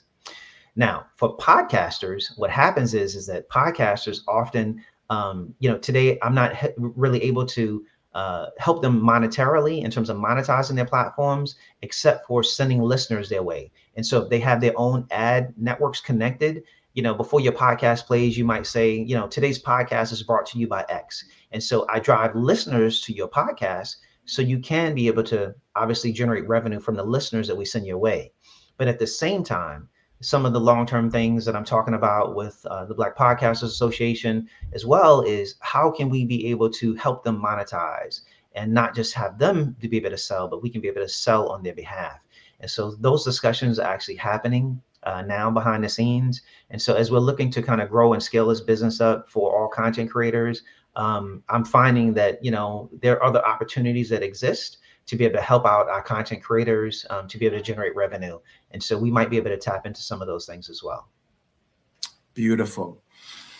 Carrie, my question with regards to that, because I love what you just mentioned. You mentioned about the importance of remembering what is the purpose of Hey Ty, why essentially you were given, God giving you this great vision for Hey Ty. And with that said, my question is for the listeners that are here in the Black Business Network, those that are listening to us online, how can we support you in addition to, of course, downloading the app and going into the store, making sure we're getting it? And ladies and gentlemen, again, as Carrie said, it's available on both Apple and Android. So Android users, we're not left out this time. Right. Usually Apple gets it and we have to wait 3 to 6 months before we can download it. But the Black man has got it all in there. Praise God. Thank you for highlighting this once again. I would tell you that support comes from, like I said, day to day. It's not just downloading, it's making Hey Ty a part of your day. When you wake up in the morning to look at news, don't just look at Apple News or Google News or, these other news apps. Go to Hey Ty. We can go to Hey Ty News. When you think about, when you look at sports, when you thinking about, what's happening for the weekend, you want to find out what's going on, go to Hey Ty. I want to be that, app of choice for users that are interested in listening to a podcast. You can go to Apple Podcasts or Spotify, but guess what? You won't find, we make it easy for you to find what you're looking for from our community. And so support Black content creators. Come to our app. We built the technology for you. We spent all of this money. We worked and I've tested this and I've gone through the tests and I've reached out and talked to our community and I wanted to know what our community wanted. And so that's what I'm building. And so I want to talk to you about some of the customization, just so you know that we're building stuff for our community. In the podcast section inside of Hey Ty, you will see something that you'll never see on another podcast platform. You'll see topics and categories like for my brothers, for my sisters. You'll see a category for Caribbean culture. These are things that you're seeing inside the app because of conversations that we've had with our members, our users, and they basically told us how they want the app built, topics that are going to be relevant for them, categories that are going to be relevant for them. And so I need your support. I just don't need your support to download the app and then just let it sit there. I need your support to use the app on a daily basis. And that's how this actually continues to thrive as a business overall, not just for me and my company, but for all Black content creators. So Carrie, talking about the utilization of the Hey Ty app. So we can go to the Hey Ty app and we can look at what's going on with current news, world news. We can go to the Hey Ty app to find out what the weather is like for today. We don't have to go to the Weather Channel. We can go to Hey Ty and see what the weather is for your particular city around the world, right? That is correct. So, and like I said, and on the podcast piece, remember, all of the podcasts are also curated as well, where, all of the categories that we talk about, news, business, sports, Caribbean culture, all of this stuff is sitting right there inside the app. And so you're getting the best of both worlds where you don't have to use two apps. And I'm going to call it out. With Apple, you have Apple News and they got an Apple Podcast app. Google has two apps. They have Google News and they got Google Podcasts. Guess what I did? I brought them all together underneath one umbrella, one app for all of your news, for all of our podcasts from our content creators. That's the Black man bringing unity to the tech community. Right. Listen. So one of my followers, Carrie, just asked the question: is the Hey Ty app available in the Apple Store? Yes, it is. Just simply go to the Apple Store and type in, as I mentioned, HAYTI, and you will then be able to download the app very easily. It's a free app for mobile users. And I also want to say that we don't charge publishers or podcasters to be listed on the app as well. This is all about distribution, family. And I understand your pain. I understand your issues. And I wanted to make sure that we can be able to drive traffic. And that's the sole goal of the tech, why I built this particular technology. Last question for you, Carrie, as our time. I could talk to you for a whole nother hour. But the last question for you, one of the greatest challenges entrepreneurs is balance. How do you balance family life, balance life with your beautiful wife, and the other things that you have to do outside of Hey Ty? Share with us, because I'm sure that some of our listeners can use some of your wisdom on how you balance it all. Yeah, so I balance it all by keeping a strong mental health with respect to, just believe it or not, for me, it's walking, it's taking vacations when I need to just to get a mental health break. It's spending time with my family, which is probably the most important part of my life. Those things are important to me. You need to, don't just, you've got to be able to balance everything that you do on a day-to-day basis, and not stress yourself out and not overwhelm yourself. And the other thing is that having a team is important. And often, that can be a difficult conversation, right? Building a team is hard. And it took me a while to be able to do it. And so sometimes now I have that balance in my life because I have a team behind me, both personally and professionally, that support me through the trials and the ups and downs that we all go through. And I know we're getting ready to close out, but I do want to tell the folks that are listening, as an entrepreneur, I didn't get here by myself. I've had help along the way. There are organizations that I've worked with, like co-working spaces, that have helped, provide some of the financing to be able to do some of the work that I've done. But all of that, I would tell you, has been a labor of love overall. But I'm happy to have mentors in my corner, and folks that I can be able to call when I need help as well. That is beautiful. Carrie, this just in, since our founder, the great Dr. Kelly, is from Durham, North Carolina, I've been advised to let you know that you have been given, I've been blessed to have a little bit more time with you. Just in, this just in, oh my God. All right, so listen, this is great because I really wanted to continue this conversation with you.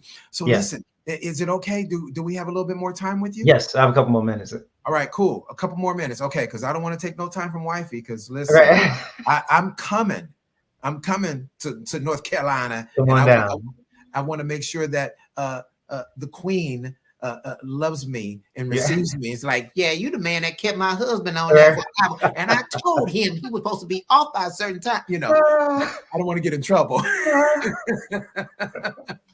So, question for you. So the technology, the technological aspect and the technological innovations.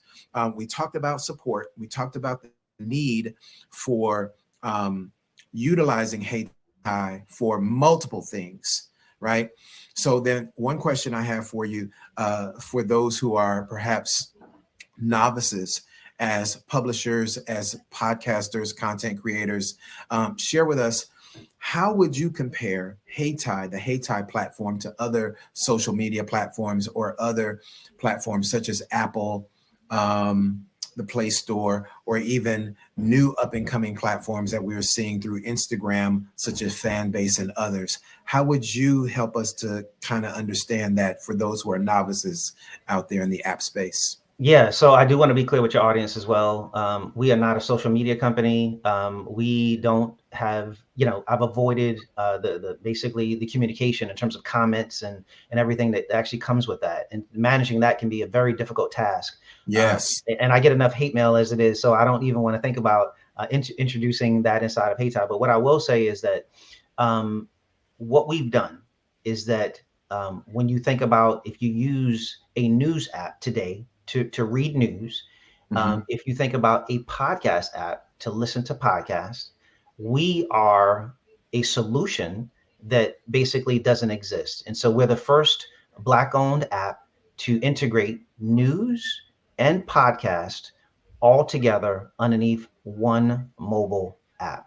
And so that my goal is to continue to grow the number of news organizations, media companies that we have on our platform. In addition to that, our goal is to grow the number of podcasts that exist on our platform, to make sure that, once again, This app is global. It can be, you can listen to this app in countries around the world. And so I'm also going to be pulling in content. The goal is to pull in content from Black content creators that are around the world, not just here in the US. And so I want to make sure that we offer an all-in-one solution, because oftentimes, like as I mentioned, we had these discussions early, that when I was looking at these apps, it was hard to find content from our content creators. And I'll tell you, I'm from, originally from New York, and I grew up reading the Amsterdam. Yeah, I'm originally from Brooklyn, and I grew up reading the Amsterdam News and the Daily Challenge and Black newspapers. When I left, I can't find them in my Instagram feed. I can't find them in my news feed. And I said to myself, why is that? Why is that? Why that's a problem. And so the Amsterdam News is on Haiti. The LA Sentinel is on Haiti. And so these are Black publications that have been around for some of them for over 100 years. The LA Sentinel? Yes. Yes. Hey, come on. Shout out to my city, LA, the Sentinel. Yeah. So that's what I want to make sure. I want to challenge your listeners, and I want to tell them, support Black journalism. And the way to be able to do that is to use the Hayti app. Yeah, they don't have the best tech, but they're creating content in your community. They're listing events, they're listing news that's happening in our community. And oftentimes those stories don't get highlighted unless it becomes a major, story. But there's things happening in our community all the time. And so you can be able to read those, you can be able to listen to those, and now you can be able to find them in a easily all-in-one solution, and by using the Hayti app to be able to do that. Oh, wow. That's awesome, Kerry. You already had me won over. Okay. And now you're telling me about the Sentinel newspaper in Los Angeles. We've always had two major news. The Wave newspaper was number one and Sentinel was number two, but Sentinel continues and Wave newspaper is gone. So congratulations on that. What a beautiful partnership. Oh, yeah. Speaking of partnerships, Kerry, what notable organizations or businesses are supporting the Hayti app, and what would you like to see in the continuation of those collaborations and partnerships? Yeah, so I'll tell you, because I'm here in the Durham area, this is specific probably to this area. We have the support of, there's an organization called American Underground. If you're in the North Carolina area, it's a co-working space who has provided us with technology credits. When we were just starting out to help us build, we probably received, in excess of over $20,000 in technology credits through some of their tech partners that are associated with them. There is another co-working space here called Provident 1898 that we're affiliated with. We work with them. Also, they made introductions for us and helped us along the way as well. And then I'll mention NC Idea. It's a nonprofit organization here based in North Carolina. And I'm proud to say that, they offer grants to companies. And so we are fortunate enough to be one of their grantees. We just received the grant from them. And I do, work with other organizations as well. But those are three that I definitely want to highlight.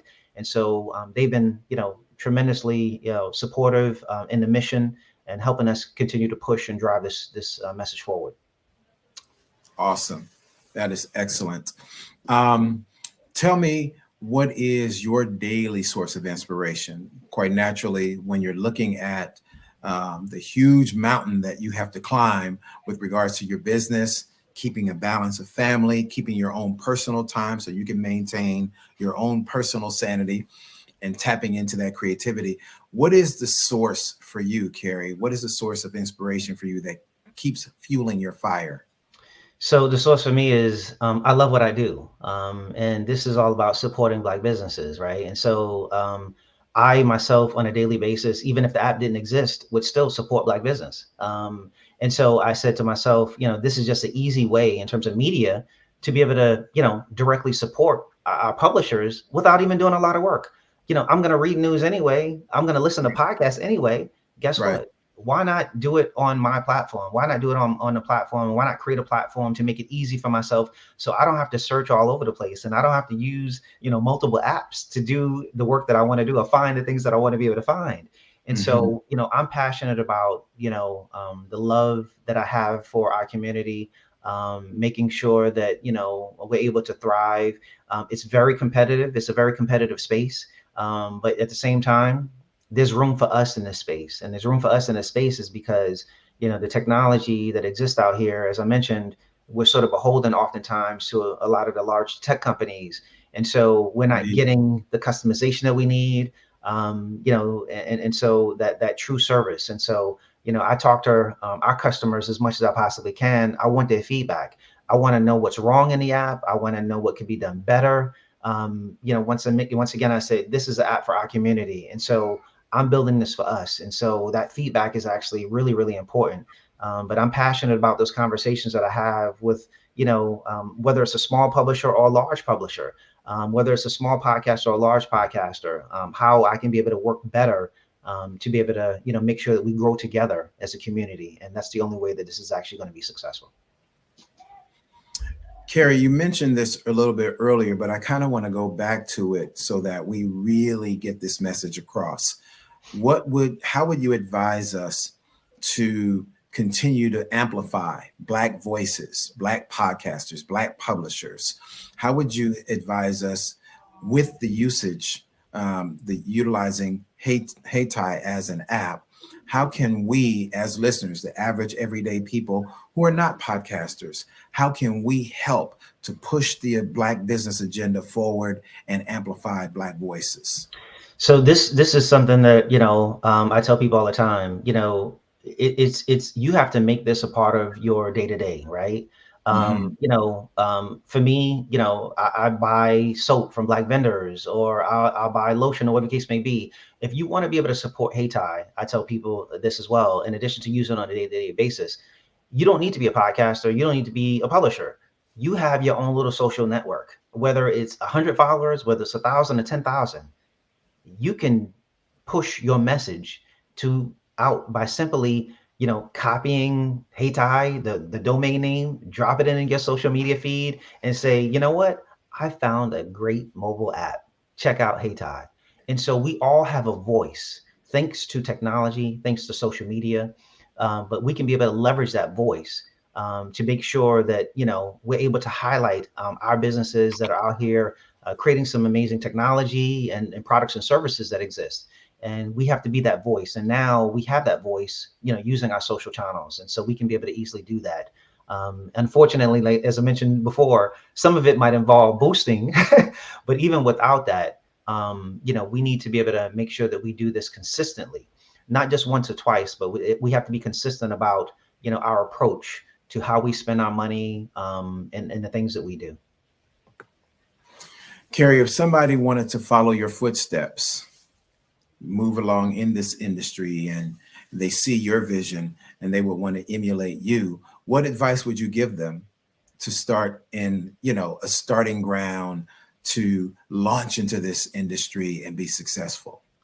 So I would initially, I'm going to give you some advice, and this is just advice that I've learned along the way. I've never pretty much had to step out in the forefront to have a business.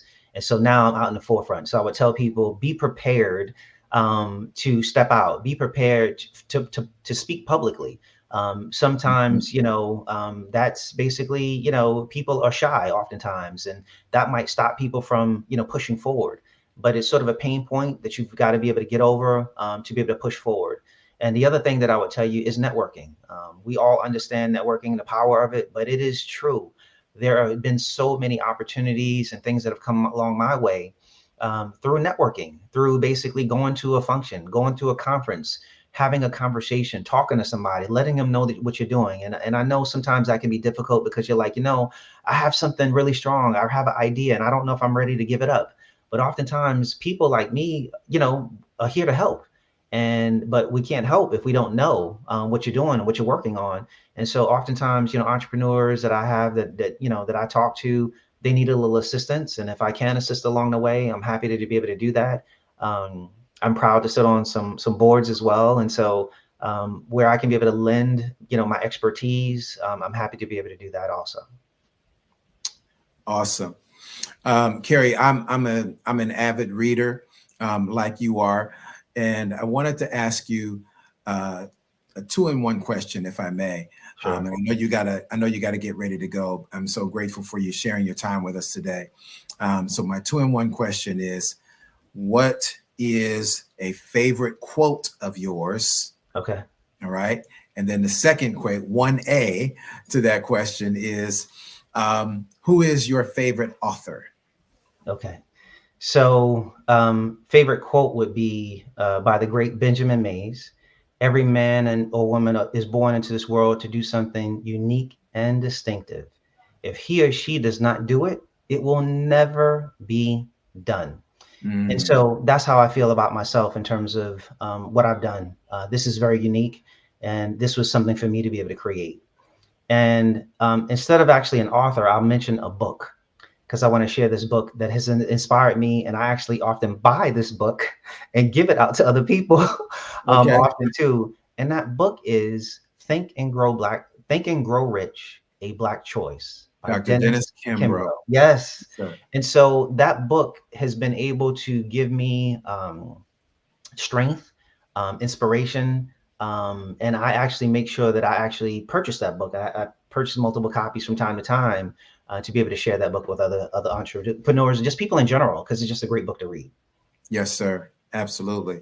And one that I would recommend alongside that one is definitely like the Bible for us, right? Yeah. As business owners. The other one that I would highly recommend is Success Runs in Our Race by the great Dr. George C. Frazier. Mm-hmm. Yes. Yeah. Networking extraordinaire. Yes.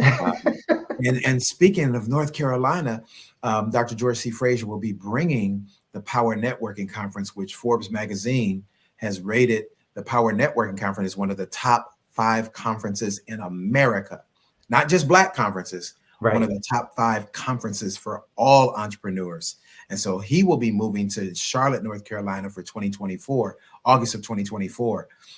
So I'll be connecting with you offline, Carrie, and telling you more about that. But definitely, I want to be a part of what you're doing with Hey Ty. I'm excited about this, especially as a podcaster, as a content creator, and an author. I'm super excited. And so I'll be not only being a part of your community, but I will be pushing. You can just make me a Hey Ty ambassador. I don't know if I need to wear a Hey Ty flag, or if I need to wear a hat, a Hey Ty hoodie, you know what I mean? Whatever we need to do, Carrie, let's make it happen. Let's do it. I'll get it to you. Don't worry about it. I'll get you dressed well. Don't worry about it. Yes, sir. Yes, sir. Yes, sir. Well, it is a pleasure. It is an honor to have you with us, Carrie. I so appreciate you. And I want to do this, Carrie, just on a personal note. Please tell me the proper pronunciation of your last name. Is it Wheelis? You said it correctly. That is correct. All right. All right. Good. All right. Good. Schoolhouse rocks. Right. Helps a brother out. You know what I mean? Thank you so much for being with us, Carrie. Thank you. Again, it is a pleasure. And listen, you are a true genius.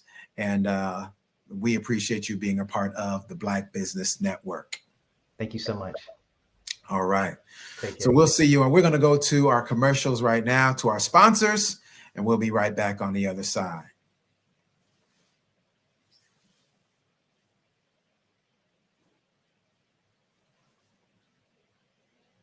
Artist to me is a creative expression of something from nothing. You know, it explodes onto the canvas, or it explodes on in my work. One of the things that I try to do more than anything is I try to just give the lines and the movements and emotions and expressions into what I do. Art really means to me a chance to express how I feel deep down inside. Most of my art begins as a thought that I might have, you know, whether it's sports, whether it's history, whether it's a woman or a man. It pretty much starts as an idea of thought before I get into the actual image of what I'm going to draw. I do a lot of historical pieces. I was a history minor in college, and I love to do history pieces. And a lot of times I'm thinking about history, and then I try to make that history impact you as you look at it. That's one of the reasons I do pictures so large. People ask me, why do I do the pictures so big? And I tell them, I want the piece to impact them as they're looking at it, to kind of dominate them, dominate their space. And most of my pieces I try to do off page. I don't try to do anything that's going to be in those four corners or in a square. And I want your imagination to be a part of the piece that you're looking at.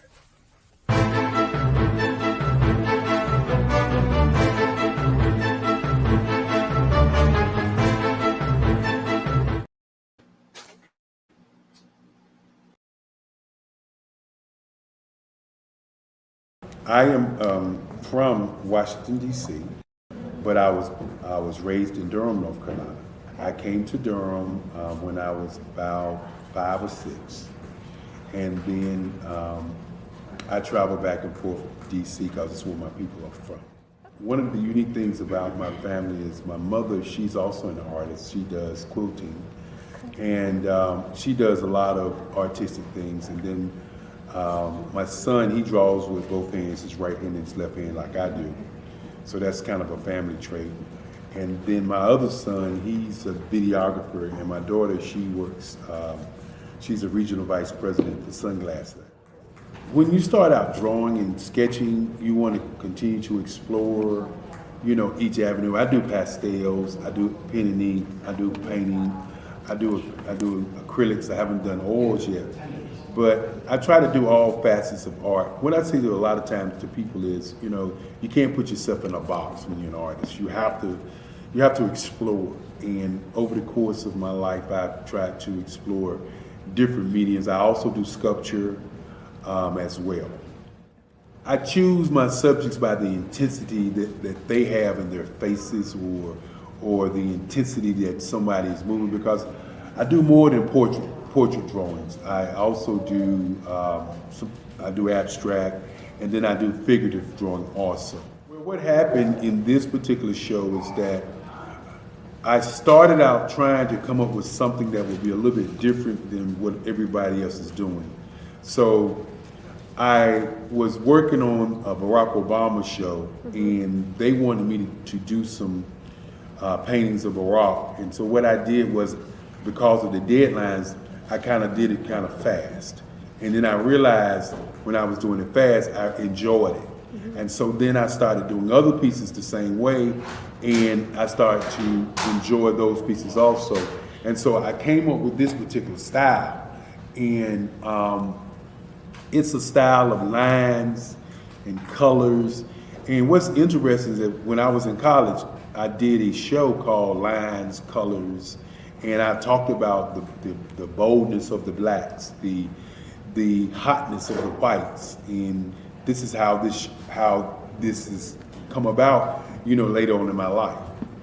And the colors comes from a lot of the entertainers that I work with, where they wear different colors. They don't wear, your plain reds or your whites. They wear different colors, and so that's also another piece of what's giving me the colors. The subtitle of this show is Faces That Speak Life. That's real critical. Faces that speak life. Each one of these pieces is a life source and a life energy that's being put on display for people that are looking at it. I always say in terms of my art, it's not important that I draw them. It's important what you get out of what I draw. I don't try to just draw it because you like it. People wanted me to do prints. I didn't do prints. People asked me to do different people, but the people that I choose are people that make a difference in the lives of people in the world. So the human landscape idea was, again, as I say, the lines represent your emotions, it represents your ideas, and it represents your journey as a human being. And that's why you get the different pieces and the different looks. And as you notice, I try not to do one look that looks alike another look. And that's what's the most important part of this show.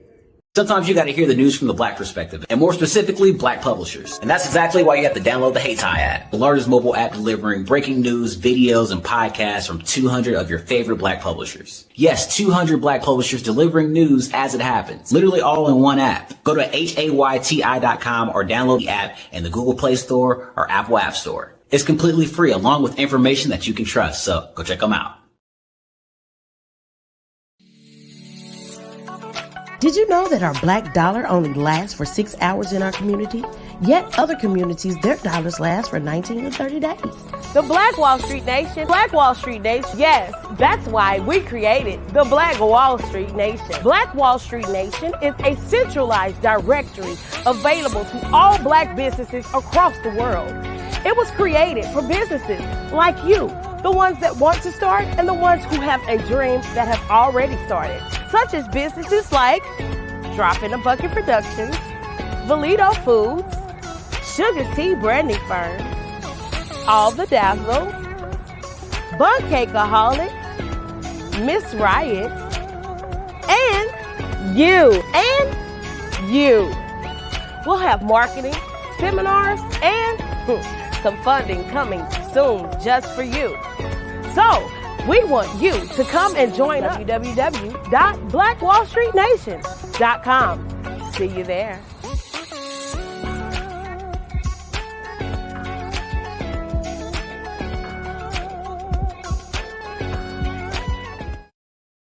The Black Business Expo's mission is to raise funds for high school seniors going to college or K through 12 entrepreneurs.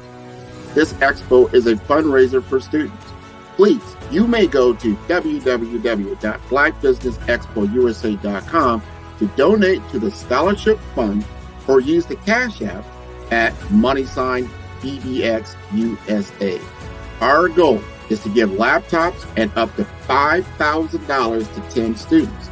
Students can register online at www.blackbusinessexpousa.com.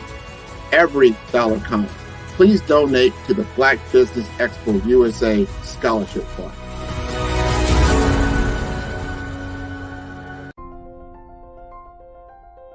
What if you could build your own city? A place where every child can find nurturing people to help them achieve their full potential. A place where every adult can access job training support. Where health education is abundant. Where social justice ruled the land. A place without limitations. Welcome. You have arrived at STEM City USA. It is what every city should be. A safe and trusted community where you find people and resources to help you become everything you are and beyond. STEM City is unlike anything you have ever experienced. It is a digital twin of the world around you, only better. STEM City is about energy and soul renewal. It is more than a digital world. You can almost feel the power of live cultural events, music, and theater. STEM City promises a better future for children with caring mentors and hands-on activities with dedicated tutors to support our youth. STEM City is your passport to a healthy lifestyle with weekly events addressing our community's many issues. STEM City is your financial well-being with helpful information on wealth management, career advancement, job training, and so much more. STEM City is the community you deserve. It is the city where your dreams can come true. STEM City USA, a place in the sky that is accessible to all who reach for the stars.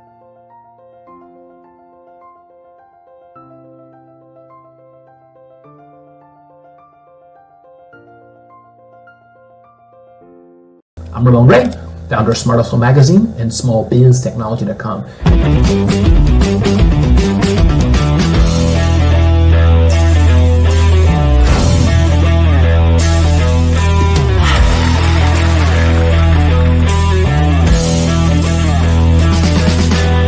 You're here today to celebrate small business success. Stand up on your feet. You rocked the house. It was amazing. Didn't we learn? For me, success comes from failure. One thing not to do is shake somebody's hand like this.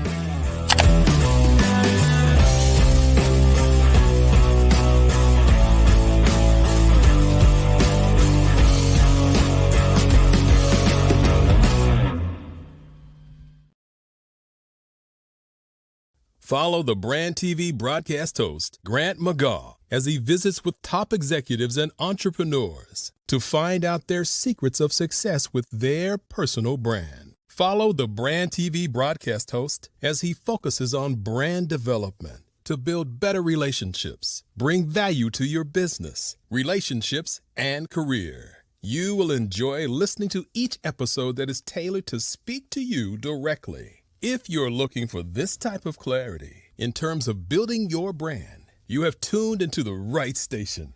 Each episode will help you to shape a conversation in the 5-star BDM network of 20,000 professionals and become a springboard for your corporate engagement and business opportunities. Each guest will frame their story in the areas of personal branding, business development, career development, financial empowerment, and technology innovation. Grant McGaugh explains why he is the CEO and owner of his own professional career. Grant is an accomplished business leader and entrepreneur who wants to give back to individuals to grow their personal brand strategy. Tune in as he weaves his story about new possibilities, while to you exceed expectations. If you love storytelling, this show... You are in the right place at the right time. The Black Business Network opens again for its Black Business Olympics, a 24/7 broadcast on business, strategies, global branding, social media marketing, finance, advertisement, and much, much more. Featuring the top, most powerful entrepreneurs and speakers and thought leaders from all around the world as they gather together for this phenomenal event. Join the Black Business Network streaming live into the metaverse, STEM City, USA, Black Multiverse, Pod TV, Roku, Hulu, iHeartRadio, Apple TV, YouTube, TikTok, Instagram, Google Podcasts, Facebook, LinkedIn, IBM TV, Spotify, and Twitch. Tune in today and be a part of this amazing movement. The Black Business Olympics welcomes you.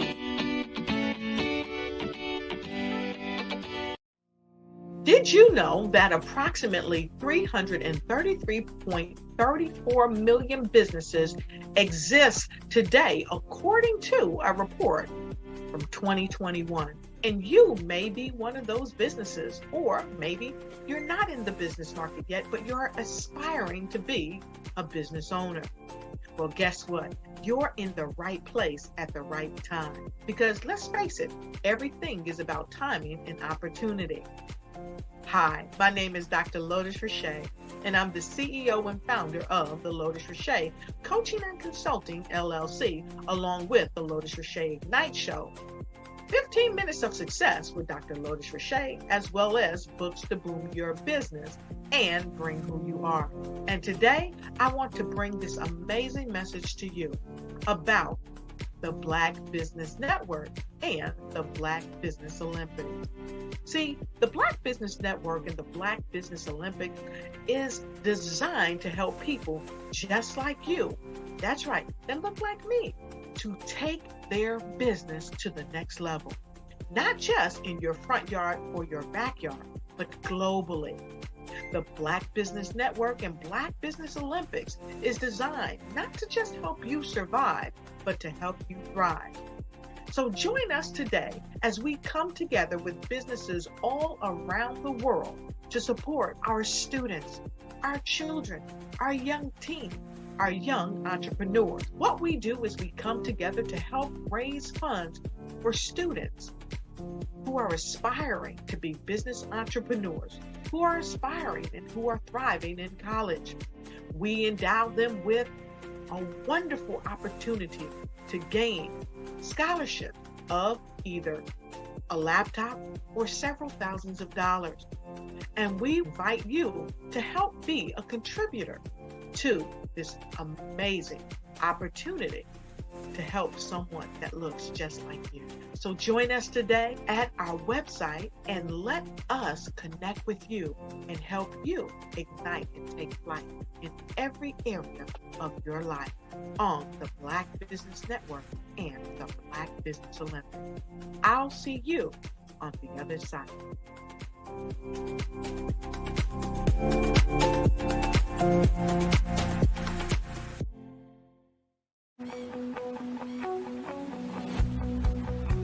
I am Black Business. From the moment I wake until the time I sleep. Yes, I am Black Business. I am Black Business. Tell me, are you Black Business? I am Black Business. Do you support Black businesses? Listen, I support Black business because I am Black Business. Black Business Expo, one of the largest business showcases in the history of Black business in the world. The world! Sign up today at www.blackbusinessexpousa.com or call 919-308-9090.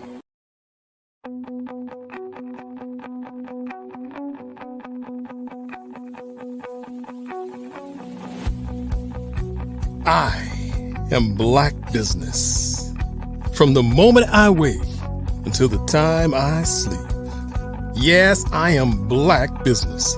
I am Black Business. Tell me, are you Black Business? I am Black Business. Do you support Black businesses? Listen, I support Black business because I am Black Business. Black Business Expo, one of the largest business showcases in the history of Black business in the world. The world! Sign up today at www.blackbusinessexpousa.com or call 919-308-9090. I am Black Business.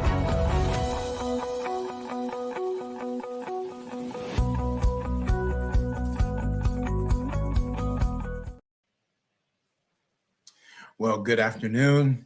This is Dr. Gerald Hightower, and I am your host for today for the Black Business Network. And so glad to be here with you, family, today. We are at the Black Business Network. We support corporations, businesses, and entrepreneurs worldwide. And today, family, I want to give you a phenomenal speaker that we have for our next segment, because we have speakers here from all over the world, literally. We have speakers from North Carolina, London, Singapore, Africa, Japan, and cities all over the United States. The Black Business Network is a global community sharing its business knowledge to empower, inspire, and educate businesses about business. And so here in the Black Business Network, being a 24-hour business network, we showcase Black businesses, we showcase Black business owners, entrepreneurs, and thought leaders around the world. Our next speaker for today is Felicia Ward. And Felicia Ward is going to give us some incredible information, as we've already been blessed with some great speakers, but Felicia Ward is going to top us off today. And I want to say welcome to the Black Business Network, Miss Felicia Ward. Genius is common. So glad to have you here with us today, and I will see you on the other side. Thank you so much, Dr. Hightower, for having me. I am honored and proud to be here, be part of such a milestone occasion. It's so grand, and I think this is a perfect timing in the paradigm shifts that are happening throughout the world to talk about personal branding. Yes, so, well, we are honored to have you. Happy to be here. So go ahead and take it away. Yes, ma'am. Honored to have you. Genius is common, as we always say here at the Black Business Network. So I'll see you on the other side, Miss Felicia. God bless you. Thank you. So today I want to talk about the importance of personal branding. We are living in a time frame where in this nation, in the rest of the world, people are being bombarded by so many hundreds of millions of messages daily. What separates us is our personal brand. The advent of streaming, digital, and AI has compelled people to start looking at the importance of having a personal brand. Before I talk about the importance of a personal brand, I want to differentiate the difference between a personal brand and a company brand. So everyone knows what it's like to have a core message and a core philosophy if they've ever been an employee. More people are employees first before they ever start out to become an entrepreneur. The difference is when you're working for a corporation or a company or an entity, you're following the philosophy and you're in agreement and in alignment with that business. When you have a personal brand, you're making a personal statement about your alignment, either with a company, a brand, or just for yourself. So it's really important that you're in alignment with the company and that the company values and philosophies that you subscribe to with the company are part of your business plan. You, as a business owner, you are trying to underscore that you are in alignment with the company that you actually are working for. But if you're an entrepreneur, you now have the power to create a narrative for yourself on who you are, who you help, how you solve problems, what you believe, what is your mission, what is the value and the value proposition that you bring to the table. When you're an employee, you're not involved in those conversations. You just decide to actually subscribe to the philosophy of that company. But if you're an entrepreneur, which there are more of us, joining the entrepreneurial business space and realizing that there is power behind your own personal brand. Now, when you have a personal brand, it's not just based on what you like and what you think. You first have to develop what I consider to be a leadership mindset. Because you are a business owner and CEO of your own narrative, this is an opportunity for you to tell your story, to define your core beliefs, and to dig deep as to who you are and how you want to impact the world. And what I say is to be able to create a legacy for yourself, for your family, and what you want to aspire your company to do and having an impact. So in that mindset, you have to remember that you are the CEO of your own personal brand. So the first thing you want to be able to do is have some deep introspection. What do you want to be known for? What are you actually good at doing? How are you able to make a difference? Those are conversations that you have to have within inside yourself and have some deep thought. The second thing you want to do is don't only just rely upon your own understanding and your own beliefs. Make sure that you're in alignment with what you actually can produce and do. Therefore, you have to expand behind just what you think and ask other people. The first group of people, if you're thinking like a CEO, think about your brand ambassadors. Now, who are your brand ambassadors? Your family, your friends, people that are closest to you, that know you personally. What words would they use to describe you? How would they feel about contacting you for advice? Who calls you for advice? What are you known for within your community? Think about those things because you want to be in alignment with what you actually can produce and do and be paid for and what people know you for. Those key words of what people say, hey, she's a confidant, she's reliable, she's someone who's marketable, she's a genius. However they use to describe you, think about those key words because that's going to be part of the market research and helping define your personal brand. Then you want to go to the next level of people, your peers. Your peers are instrumental and vital to how you're going to help perceive yourself, mirror yourself, convey your messaging.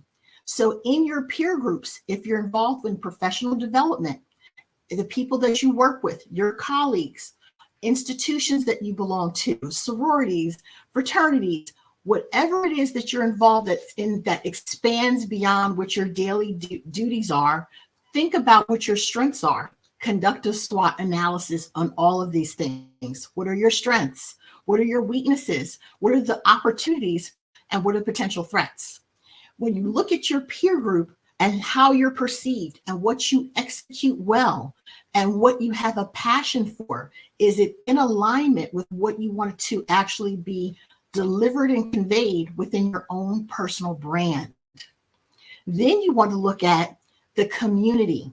How are you going to impact your community, whether it be within your industry, where you live, or a cause or a institution that you want to support? When you look at that, that has a full impact. So you're looking internally, you're looking externally, you're looking professionally, and you're looking at your community. Let's face it, in today's environment, people want to know that you're concerned about the people, you're concerned about the planet, and you're concerned about profits. Profitability is one of the things that you want to consider as part of your personal brand. So what are the solutions that you actually solve? So now that you know who you are, what you believe and your core beliefs, what mission do you have? What's your objective here? And what problems would you love to solve within your community, within your personal belief system? What do you want to actually solve professionally? It's really important to define that. And what often happens is that when people are defining their personal brand, they're hiring someone from Fiverr.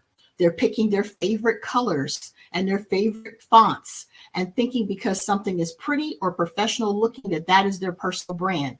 I can tell you that is not your brand. That is only a very small aspect of your brand. That's the identity of your brand and how people visually see your brand.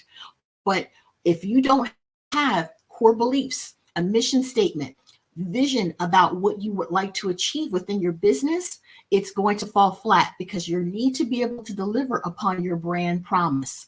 What is your big promise? When you see something advertised on television and it looks great, when you actually order it, what is your experience? If you don't deliver upon the experience and what people have anticipated for you to deliver and what you said you're going to deliver, you're not in alignment. So think about those things before you actually start talking about the visualization of what your brand is going to be. So before you have it looking beautiful, make sure that there's a foundation there, that you are subscribed and in full agreement with what you want your personal brand to say about you. It is the perfect time for you to put your personal narrative into your brand. Now I want to talk about your story. Everyone has an individual story. It's part of our DNA. Everyone has a different journey. What is your journey? What has it been? But don't just tell a story to tell a story that you were born on a farm at night. Make sure you're telling a strategic story, a story that is compelling, that draws people in so that they say, wow, I want to know more. So think about the different milestones that you achieved. Think about the different failures that you've had and what you've learned from those failures. Everyone can tell you that people learn from their failures more than they do from their success. I share with people as part of my story is that I went from a corner office making $120,000 a year to being laid off 4 times, reinventing myself 4 times, climbing back up the ladder and becoming an entrepreneur. And having all those different experiences and having to reinvent myself, I realized at some point that instead of reinventing myself, let me introduce myself. Introduce yourself. Define your narrative for your personal brand and think very strategically about how you would like that to be conveyed to other people. You want it to resonate with your ideal customer. How do you get to your ideal customer? By being introspective, looking at your core beliefs, looking at what problem you solve. That's all internal market research. But for your ideal customer, who is willing to pay for your advice, for your business solution, your service solution. Think about who your executive buyer is. Think about your local buyer. Think about a regional buyer. Who would want your services? Who would subscribe to what it is that you're not only selling, but also to your story? When you're able to interweave your personal story into what it is that you deliver, you will have a compelling offer that people say, wow, I want to know more. So people want to not know that you were born on a farm at night. They want to know that you were born on the only farm at night in the middle of a storm where you actually created the beginning of a brand new product that helped you, generate $10 million. That's a story people want to hear. People don't just want to hear how you overcome. They want to know that you've experienced all the levels of humanity. That's part of the introspection. Think about, as your failures, what are the things that you experienced that brought you to lows and then brought you to highs? And what did you learn in between? That is all part of your personal story. Those different nuggets of information are vital to people so that they can feel that you're educating them, you're inspiring them, and you are creating something for them that they feel that they need to engage. They need to take action now. So think about that as part of your personal branding when you're putting it together, so that the next step, after you define how you were able to do what you did, create a framework for yourself. So many people have a personal brand and they have a company, but if I ask them, what is their framework? I have a strategic leadership visibility framework. When people are trying to aspire to get to a certain place in life, no matter what their industry, my framework works. People, when they're introduced to the stage, they say next to the stage is the award-winning author of best-selling industry.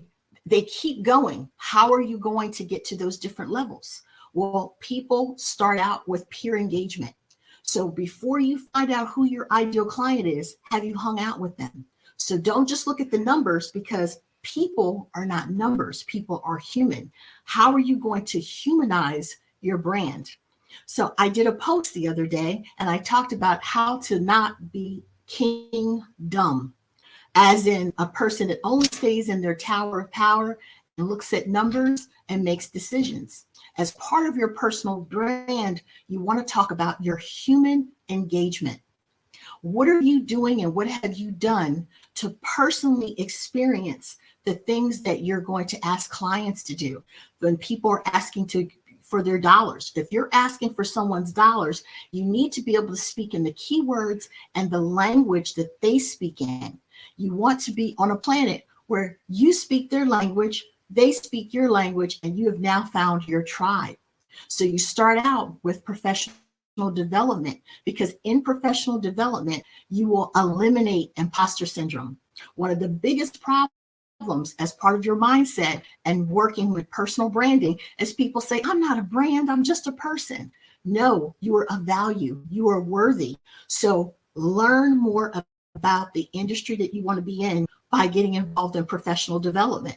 When you're in rooms of professional development, it's an even playing field for everyone. No one knows anything, and we're all going to start from the beginning. You're going to meet peers in your industry. You're going to bond with them. You're going to remember the pain points and the challenges that you experience in learning something new. You're going to want to educate people and apply what you just learned and add that to your personal brand. You want to bring people on your journey as part of your creative storytelling and interweave what you learned, what you overcame, and remember the pain points. Because when you talk to people, they will tell you their pain points, their challenges, their fears, and their motivations. People don't buy products and services. People buy transformations, and people buy strategic shortcuts to get them where they need to go. Remember that. Strategic shortcuts, transformation. So in telling people about your personal brand, conveying your image of your personal brand, how are you solving problems for them in their language? What is most important in their language? Learning the language of your ideal customer is so key. So once you now have become authentic yourself and you're able to tell people about your challenges, your pain points, your motivations, and mirror that to what your ideal customer is going through, now you have my attention. You have drawn me in. Now tell me how you're going to be able to help me with your framework. What's different about your framework? What's different about the experience that you're going to deliver? These are all things that are part of your brand. It's not just the identity of the brand. People first have to know that you exist.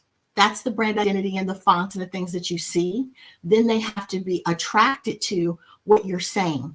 So next comes your message clarity. So once you've defined yourself as your personal brand, and then you have a compelling solution, you have a framework, you have to think about what is your messaging? What is your messaging clarity? What are the key words that you're going to say over and over again? When I introduce myself, I say I'm a marketing, communications, and leadership development consultant. A lot of people don't know what that means. But when you tell people how you are able to help them, and I say I help servant and transformative leaders, and I help position them as industry thought leaders. That sounds great, but you can get it down even further by saying I help time poor servant and transformative leaders into industry thought leaders, people who don't have a lot of time. So if you're trying to get the soccer mom and you say, hey, are you overwhelmed? You're going to get a lot of people's attention. You need to define it and bring all of the people to the yard. And then you need to get even more defined as to how you're going to help them in this particular journey. And so once you have this authenticity about yourself, you're actually speaking in the language of your ideal customer, then you have to start delivering consistent content, valuable content. Provide me with insights, share stories, tell me something that I haven't heard where I say, because I want to be able to come back to your well of either knowledge, that's the education component, or I want to come back because you're telling me something about leadership, something that's going to help reinforce my foundation as a leader. You're telling me something that I want to follow. People want to follow. People follow leaders. So think about your thought leadership. Think about how you're going to help uplift your soccer team, your soccer moms. There's some gift that you have been endowed with that you think about how are you going to share and how are you going to uplift, how are you going to inspire, and how you're going to educate them. And then when you have a consistent message, a message with clarity, and you have your brand identity, and now you're delivering really good content, I want you to think about the things that you're going to do to connect to many people. So you connect to your ideal customer. Now, how can you talk to many people at one time? You want to speak more. You want to be conceived as a leader. You want to write and journal how you feel, what you think, how you're able to serve. When I tell people about their personal brand, think about service, not selling.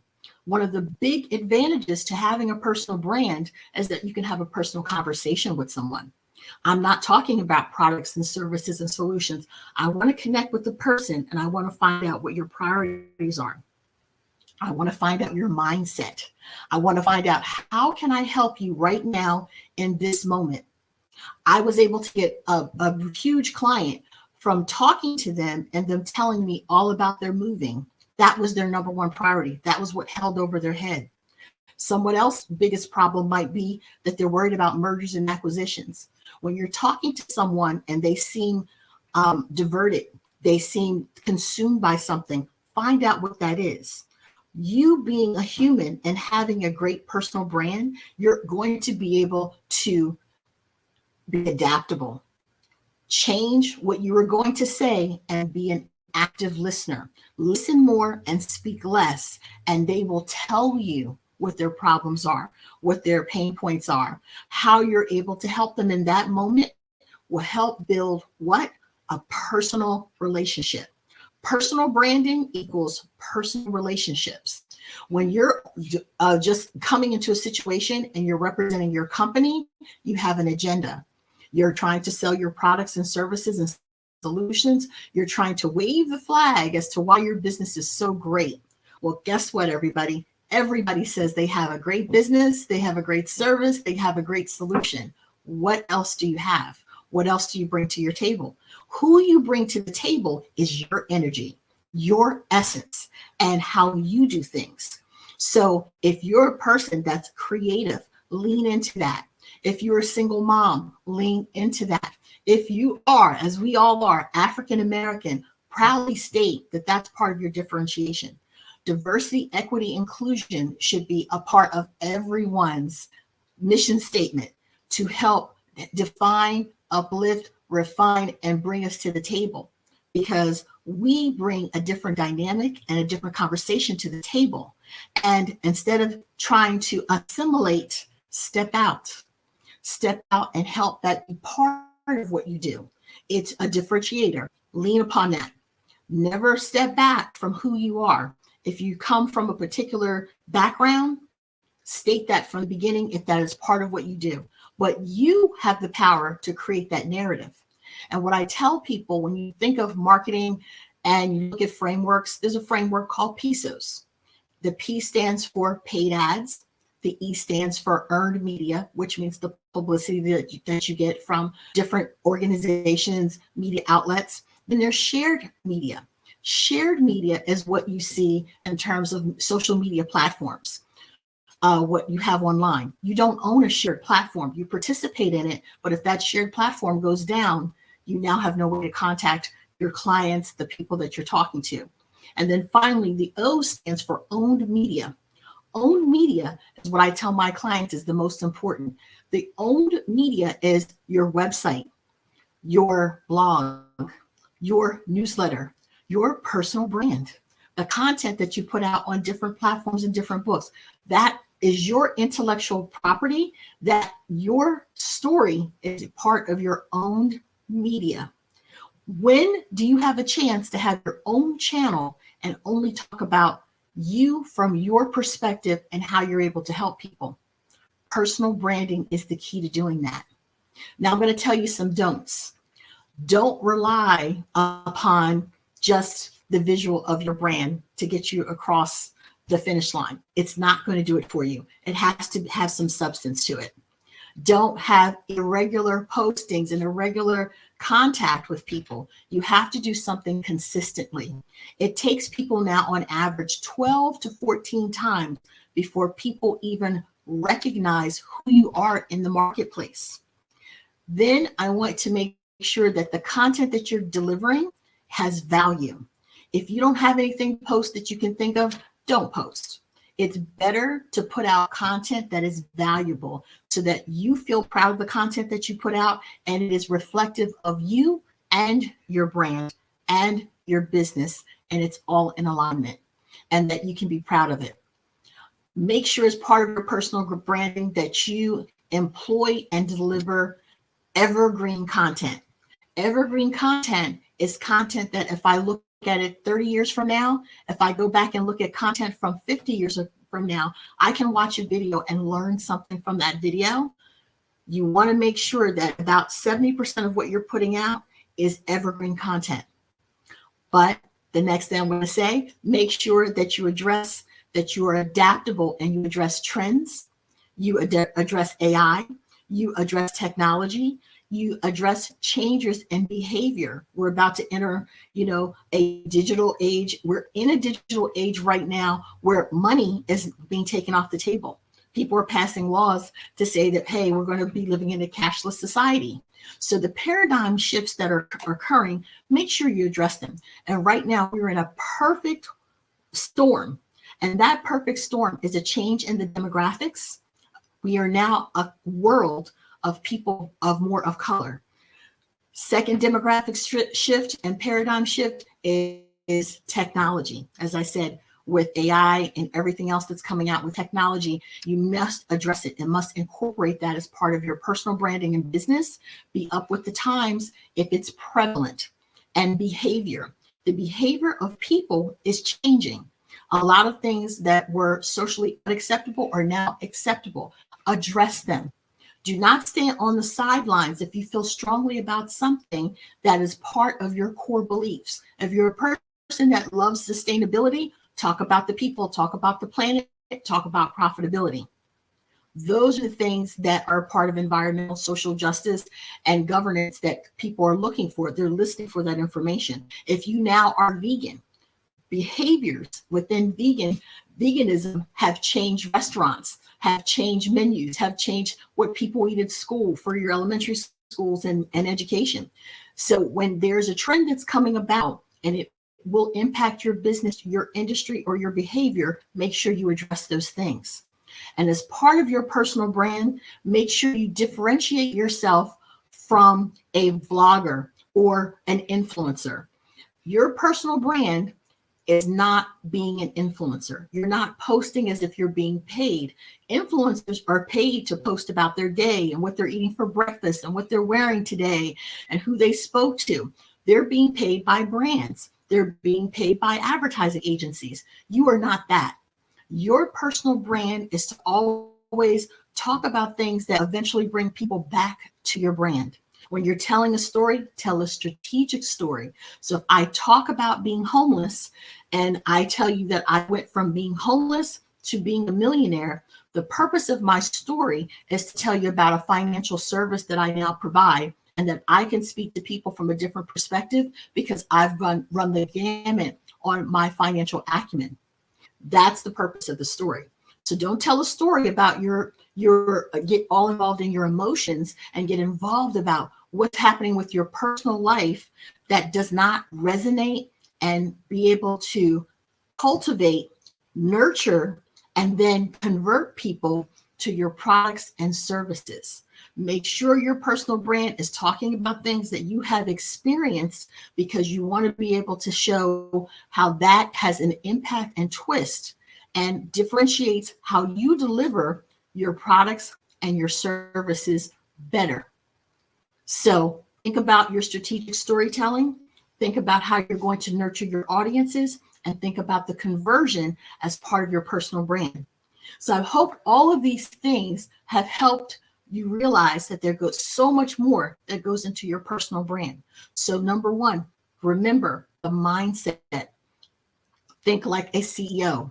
This is your opportunity to have teams, have market research, to look at the outside, look internally, look externally at how your brand is going to look, feel, and be experienced by your clients, and so that you can sleep very well at night and that you can say resoundingly with your chest how you feel about certain things. You want to be able to tell people, hey, I have a business where I believe, and tell me those core values.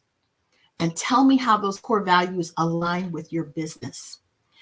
Tell me the story a little bit about how you got to where you are. Tell me the trajectory. Tell me the lessons that are learned so that it compels me and I become a brand that is memorable, that differentiates myself from the rest of the group. Stating the obvious, but making sure you state why. Don't just say you're an African-American business owner without telling me how that impacts your industry. I work within the industry when you talk about thought leadership and you talk about marketing, you talk about branding. There are only 1,557 certified consultants that work in that industry that are African-American in the world, comparative to the about 14,000 that exist just in the United States alone. So when you say that you're an African-American marketing, communications, and leadership development firm, it has power. So one of the things I want to talk about finally is learning how to speak the way your corporate buyer speaks versus how a person who is an entrepreneur speaks versus how you speak to your family members. It's really important to know the three differences because people who are your family and your friends, as I said, I call them brand ambassadors. They may not be your ideal client, but they are your best emotional support system. So don't be upset if they're not buying your initial products and services when you go into business. Think about how they have a network of friends and family who are willing to support you in whatever endeavor you have. Never negate that group of people, because that is the foundation of where you come from. As your parents and grandparents say, never forget where you come from. Always seek their counsel and always have their respect, and find out from them the network that they have. They always want to be able to help you. Think about ways that within your personal brand to get the word out. Use your brand ambassadors. That's your friends and family. The next level would be people just buying one-on-one. Individual business owners, people love to support small business. Why should they support you? Think about your personal brand and think about it as a campaign. How do you want small business owners to perceive your brand? Speak in plain language, but have a business twist to it so that they understand that you have impact. And how do you have impact? That's part of your personal brand. Are you having an impact in your community? Are you having an impact in education? Are you having an impact in the industry that you're working within? Make sure that impact is known to small business owners. They love to hear that you have been giving back to whatever that is. In other words, it's not all about the dollar, that you are personally giving time, you're giving effort, and that there's a cause that you believe in. People prefer 87% of people prefer to do business with a company that stands for something. Be transparent about what you believe. Don't have something out and then later on people find out that's not who you are. That's not what you believe. I worked in an ad agency and we had a great relationship with Coca-Cola, but we had a person in the office that constantly was drinking Pepsi and left a Pepsi on their desk. You see that happen with celebrities. You have to make sure that you're walking the walk and you're talking the talk. And then the last group of people, the corporate buyer.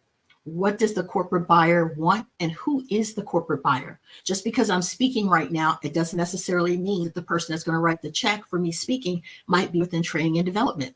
They might be just only in human resources. It might be a CEO of a company himself that would like a speech from me and not have me speak, have the speaker speak. As a spokesperson of a company, I had to just look at every single word and purse every word that I say. One of the beauties of personal branding is that doesn't necessarily have to be the case. You can just be more authentic, because authenticity matters. People don't want to hear from a robot as part of your personal brand. They want you to be able to speak and to speak naturally, and people want to be able to digest what you're saying. One of the tips I give as part of your personal branding is to be able to provide what I call snackable content. When you hear one of the most famous phrases, 4 out of 5 doctors recommend Crest toothpaste by the Dental Association of America. Let's break down that one little tidbit of information. 4 out of 5 doctors. You just gave me some industry thought leadership content. You gave me content that I can say, oh, that is a statistic that I can use.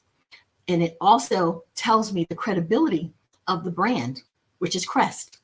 And now you just gave me peer engagement because you told me it was by the Dental Association of America. That's how small one little piece of content can have and resonate with so many different types of people, groups of people, and it's also very memorable. And it only took a couple seconds.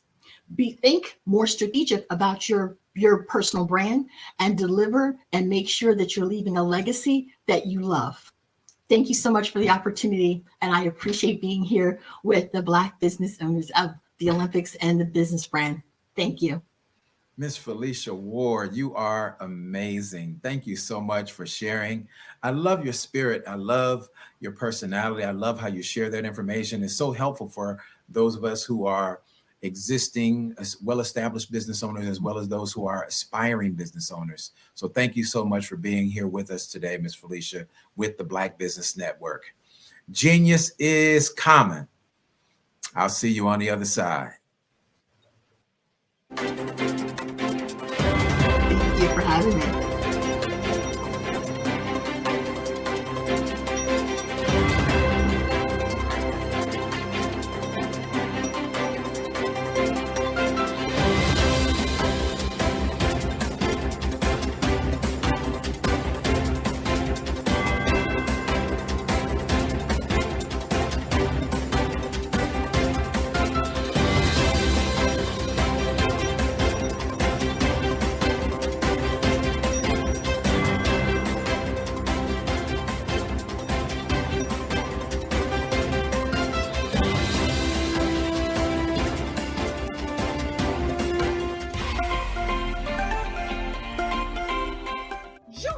Dr. Eric Kelly III, and a host of phenomenal speakers from all around the globe for this 7-day virtual event that you don't want to miss. The mission of the Black Business Expo is to raise scholarship money from kids all the way from high school, all the way from college. The Black Business Olympics is one of the largest Black business showcases in the world. It is an opportunity for businesses and companies to showcase their businesses globally. We are going to be giving away laptops up to $5,000 away to students. Again, I'm Olivia Appleberry, the founder of 2 Cents Finance and one of the speakers for the expo. I am so excited to see you there. For more info, go to www.blackbusinessexpousa.com or call 919-308-9090.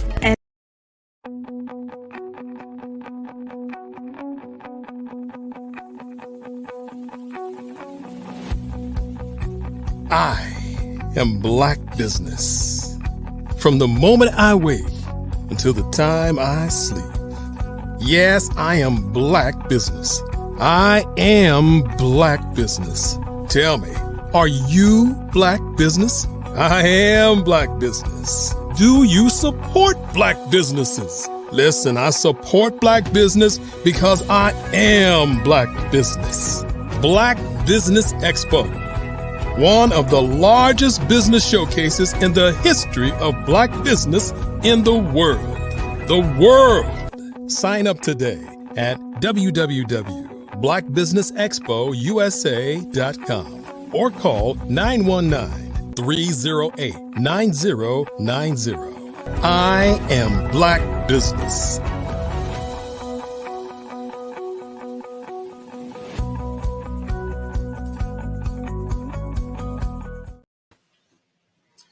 Good afternoon. Business owners, entrepreneurs, thought leaders, and corporations, welcome to the Black Business Network. My name is Dr. Gerald Hightower, and I am your business moderator for this afternoon on the Black Business Network. The Black Business Network is a 24-hour business network showcasing Black businesses, business owners, entrepreneurs, and thought leaders worldwide. We have speakers from North Carolina, London, Singapore, Africa, Japan, and cities all over the United States. The Black Business Network is a global community sharing its business knowledge to empower, inspire, and educate businesses about business. Our next speaker today is Sydney Wormsby. Sydney Wormsby is an experienced business executive with demonstrated success in developing and implementing strategic solutions that integrate all functions of the business for solving complex and high-impact situations. He has proven results in leading teams for business startups, business turnarounds, and transformations, new product development and implementation of Six Sigma and total quality management techniques. In addition to owning and leading his own organization for almost a decade, he has held significant roles for some of the top Fortune 100 companies, including global product management and business development for JP Morgan's Chase Investor Services, leadership of one of PepsiCo's retail restaurant business units, leadership of a retail banking business unit for Citigroup, and plant management for Eastman Kodak's office equipment division. Throughout his career, Sydney has developed an ability to establish compelling visions, set clear objectives, and inspire staff that has resulted in high levels of performance. I present to you, ladies and gentlemen, here at the Black Business Network, Mr. Sydney Wormsby. Sydney, it is so good to have you here with us, sir. How are you today? Very good. Thank you for having me here. I appreciate that, Dr. Hightower. Yes, sir. Genius is common. I will see you on the other side, sir. All right. Thank you. Well, good afternoon, or depending on where you're tuning in from, good morning, good afternoon, good evening. And I thank you for the privilege of speaking with you today. I truly appreciate you being generous with your time. to listen to the information that I plan to share with you today. So I'll go ahead and get started. First, as Dr. Hightower said, my name is Sidney Wormsby. I'm a business growth and improvement guide. I'm the founder and owner of Strategic Solutions, Huertas e Decus, LLC. That is Latin for excellence and distinction. And with my firm, we provide solutions with results to small and mid-sized businesses that double their revenues and profits, usually in about 12 months or less. And I use the word guide in my business title, and I use that intentionally instead of consultant or coach, because unlike most consultants or coaches, I'm very hands-on on the implementation of our solutions with our clients. And we are present with them through that growth journey, guiding them all along the way as to the right path to take to get to the desired destination or to the outcomes that they are looking for. Now, we're at this time of year where for all businesses out there, it's getting late into the fiscal quarter. For most businesses, it's the fourth quarter. So for some businesses, depending on how you set your company up, it's the end of the fiscal calendar year. And so for those businesses and business owners, it's a time typically for assessment and reflection. You may be saying to yourself, it's the end of the year. Here are our goals. Here's what we set out to do. We did pretty well. Or you could be saying, it's the end of the year. Here are our goals. And what the heck happened? Why didn't we get, anywhere close to where we were, heading for, or anywhere close to meeting our goals and objectives, et cetera. And some may even be saying, we did okay. So regardless of how your business performed throughout the course of the year, where you're at right now, this is not just a time for assessment and reflection. It should also be a time for you to start looking forward and planning for this upcoming year. So 2024 is fast approaching. And it just seems like it was yesterday that it was the beginning of 2023. So you don't want to be at the end of 2024 thinking that, where did all the time go, et cetera. So today I'm going to talk to you about growing your business and helping you understand what the secret sauce is to achieving growth and kind of getting to, the vision that you've established for your organization. So here's what I plan to cover today. First and foremost, I'm going to talk about the two simple words that have been responsible for almost all the major change really throughout history, but especially for businesses. I'm going to talk about what growth is and why it's important. Then I'm going to get into a little bit about the 5 drivers of growth and the categories of growth that is responsible for all business improvement, all business growth, et cetera. And I want to make it clear there are only 5. It's not a secret to what those 5 are. Every business has the same 5. And then I'm going to provide a few specific strategies or tactics that you can use to generate explosive growth in your business. Now, keep in mind, I only have about 35-40 minutes, so I won't be able to cover everything in this presentation. But I will try and, be specific about the things that I am going to touch on. And, if I, go into great depth and detail, then I'll probably have to leave something out. So I'll, skim through as many of the categories as possible. But hopefully what my comments will do, even though I can't cover everything, what my comments will do will hopefully stimulate your thinking, open your mind up to new opportunities, new possibilities, new actions to pursue. So with that, I'll go ahead and get started. So most of you are probably, thinking, who is this guy and why is he in front of us, and what qualifies him to give me any information or suggestions on growth. And I'll first say it's probably the depth and diversity of my experience, but also the passion and commitment I have to delivering results and outcomes. So in terms of the diversity, Dr. Hightower mentioned some of the companies that I've worked for in the past, some of the experiences that I've had. And I've, early in my career, worked for a lot of the Fortune 100 companies, Citigroup, JP Morgan Chase, PepsiCo, International Paper, Eastman Kodak. And for them, I had a ton of responsibilities in all levels of business. But in addition to that, I had a diversity of industry. So I've worked in retail restaurants. I've worked in retail banking. I've worked with investment banking. I've been involved with chemical processing, equipment assembly, and then obviously with consulting a wider diversity of businesses as well. But I've also been with a lot of diverse phases of businesses. So I've been involved with startups, turnarounds, businesses that were on the decline, that I was responsible for trying to turn that back around in terms of that decline. Diversity of functions and responsibilities, engineering, sales and business development, process development, R&D, business unit level, executive level leadership, in geographies, diversity of working with local markets as well as national markets as well as global markets. So all of that has given me a diversity of experiences and knowledge and understanding of business.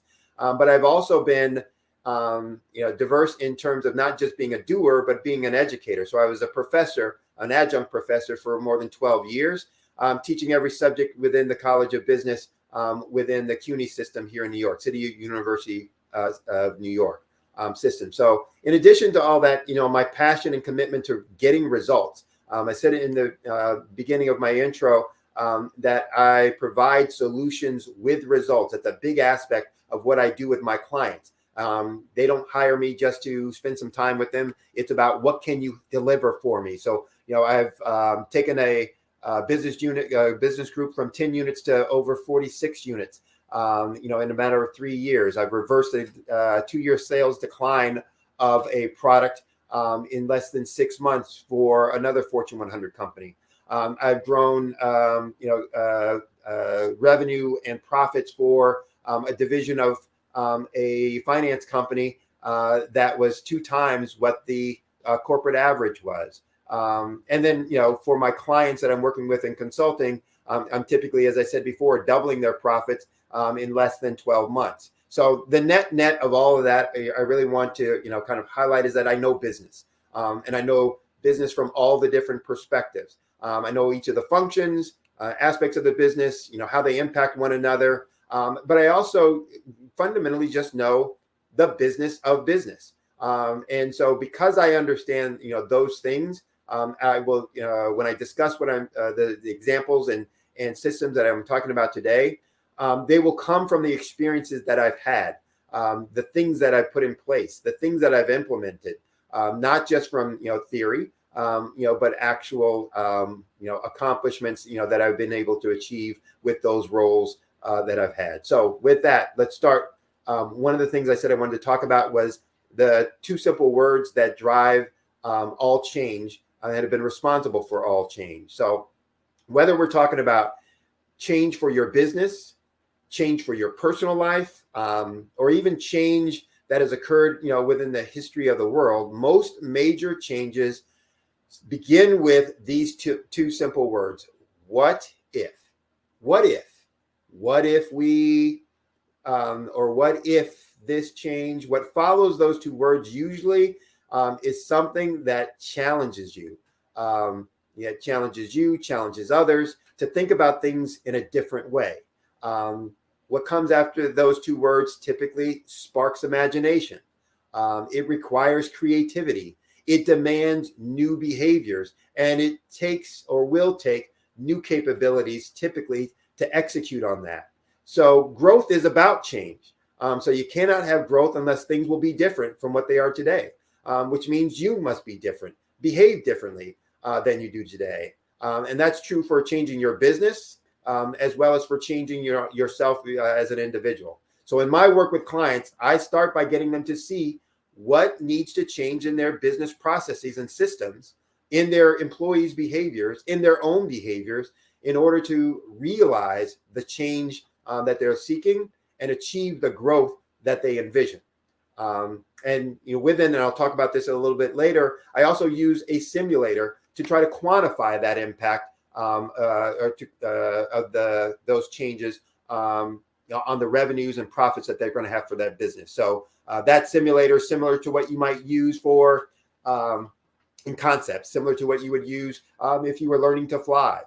That you have your beginning or starting point where you're debarking from, and you have your destination.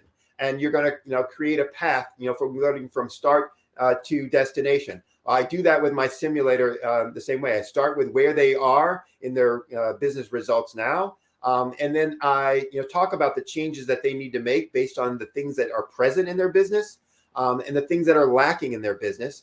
But my simulator allows me to quantify almost instantaneously what impact that will have on their revenue and their profits, so that they can see exactly what's possible when they make the changes to a few key things within their business. So that's going to be important for you now, as you're also looking at what's going to happen for you, or what you want to have happen in your 2024 year ahead. You want to take a look at what if we reduce those costs and expenses in that category? What if we could take a market share of 5%? What if we could find 2 more leads per day in my business? What would that mean? What would the impact be? And you should be doing that on your own, or with your team, or with, if you're using a business coach, with your business coach, or for those who don't have any of those, again, I do that, for free for folks. If they are, wanting to use my simulator, contact me for that as well. So why is growth of your business important? Well, first of all, when we start or buy a business, we do that for a variety of reasons. But the question I always used to ask my students is, what is the objective of business?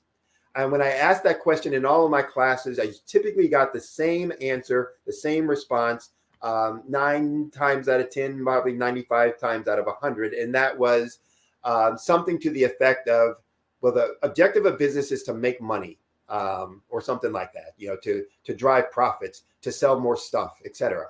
But I would always respond that answer was wrong, to which most of the students would think I was crazy and wondered why they had signed up for that class.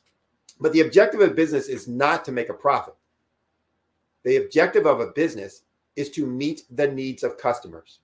That is, the objective of the business is to solve the problem that a customer or client has. Revenue and profit are measures of how well we do that. And specifically, revenue is a measure of how well the business is meeting that need, and profit is a measure of how long the business will be able to meet that need, and or how many customers that business can serve. So our customers, or our target market, have one of 2 possible problems that they're trying to solve. You probably have heard the term pain point. So they have one of 2 pain points. It's either some problem that they have that they don't want, or some benefit that they want that they don't have.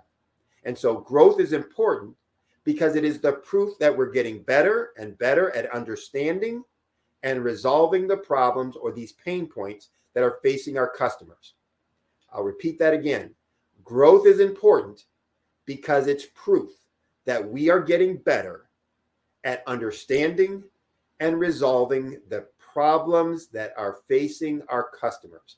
And if we're doing that, we're going to have longevity. We're going to be providing value, etc. So our revenues grow because we're getting better at solving their problem or providing the desired benefit. As our profits grow, we have the ability to serve more customers and the ability to serve those customers for a longer period of time. So growth in profits allows us to do the thing that we are passionate about, and that inspired us to start our business in the first place, for more people and for a longer period of time. So now that we understand why growth is important, how do we achieve it? What do we have to do? What makes it possible? Most small businesses, and that's pretty much almost all small businesses, grow at the rate of GDP, or gross domestic product. That is, they grow at the same rate as the national economy. So they will either grow or decline as the national economy grows or declines. That's not why most of us got into business, to be at the whims of what everybody else was doing. It's the reason, though, that most small business owners worry so much about the national economy and inflation, because they feel that their results, their growth is tied to that. The only way that's going to be untrue is if we do some of the things that I'm going to talk about later on in this talk. I don't think any of you got into business, to be at the whims of the national economy. I didn't get into business for that reason. That's not what I'm looking for when I'm, trying to decide what my goals and expectations are. I need to be aware of it, but I don't want to be worried about whether my growth is going to be tied to that. I want to make sure that my growth is tied to my efforts, things that I have control over. And what are those things? Well, to explain those things, I'm going to use three concepts here. One is the Pareto rule, also known as the 80-20 rule. The other is a concept called experimental design. And the third is a concept of continuous improvement. So I didn't mention this earlier. I maybe alluded to it, but my undergraduate degree was in engineering. So I have a scientific background, and I like, math. I like science. I get into formulas, equations, etc. And so my MBA, though, was in operations and HR. And so I worked with systems, with process development, process improvement. And these concepts are used to improve processes that in order to deliver better desired outcomes.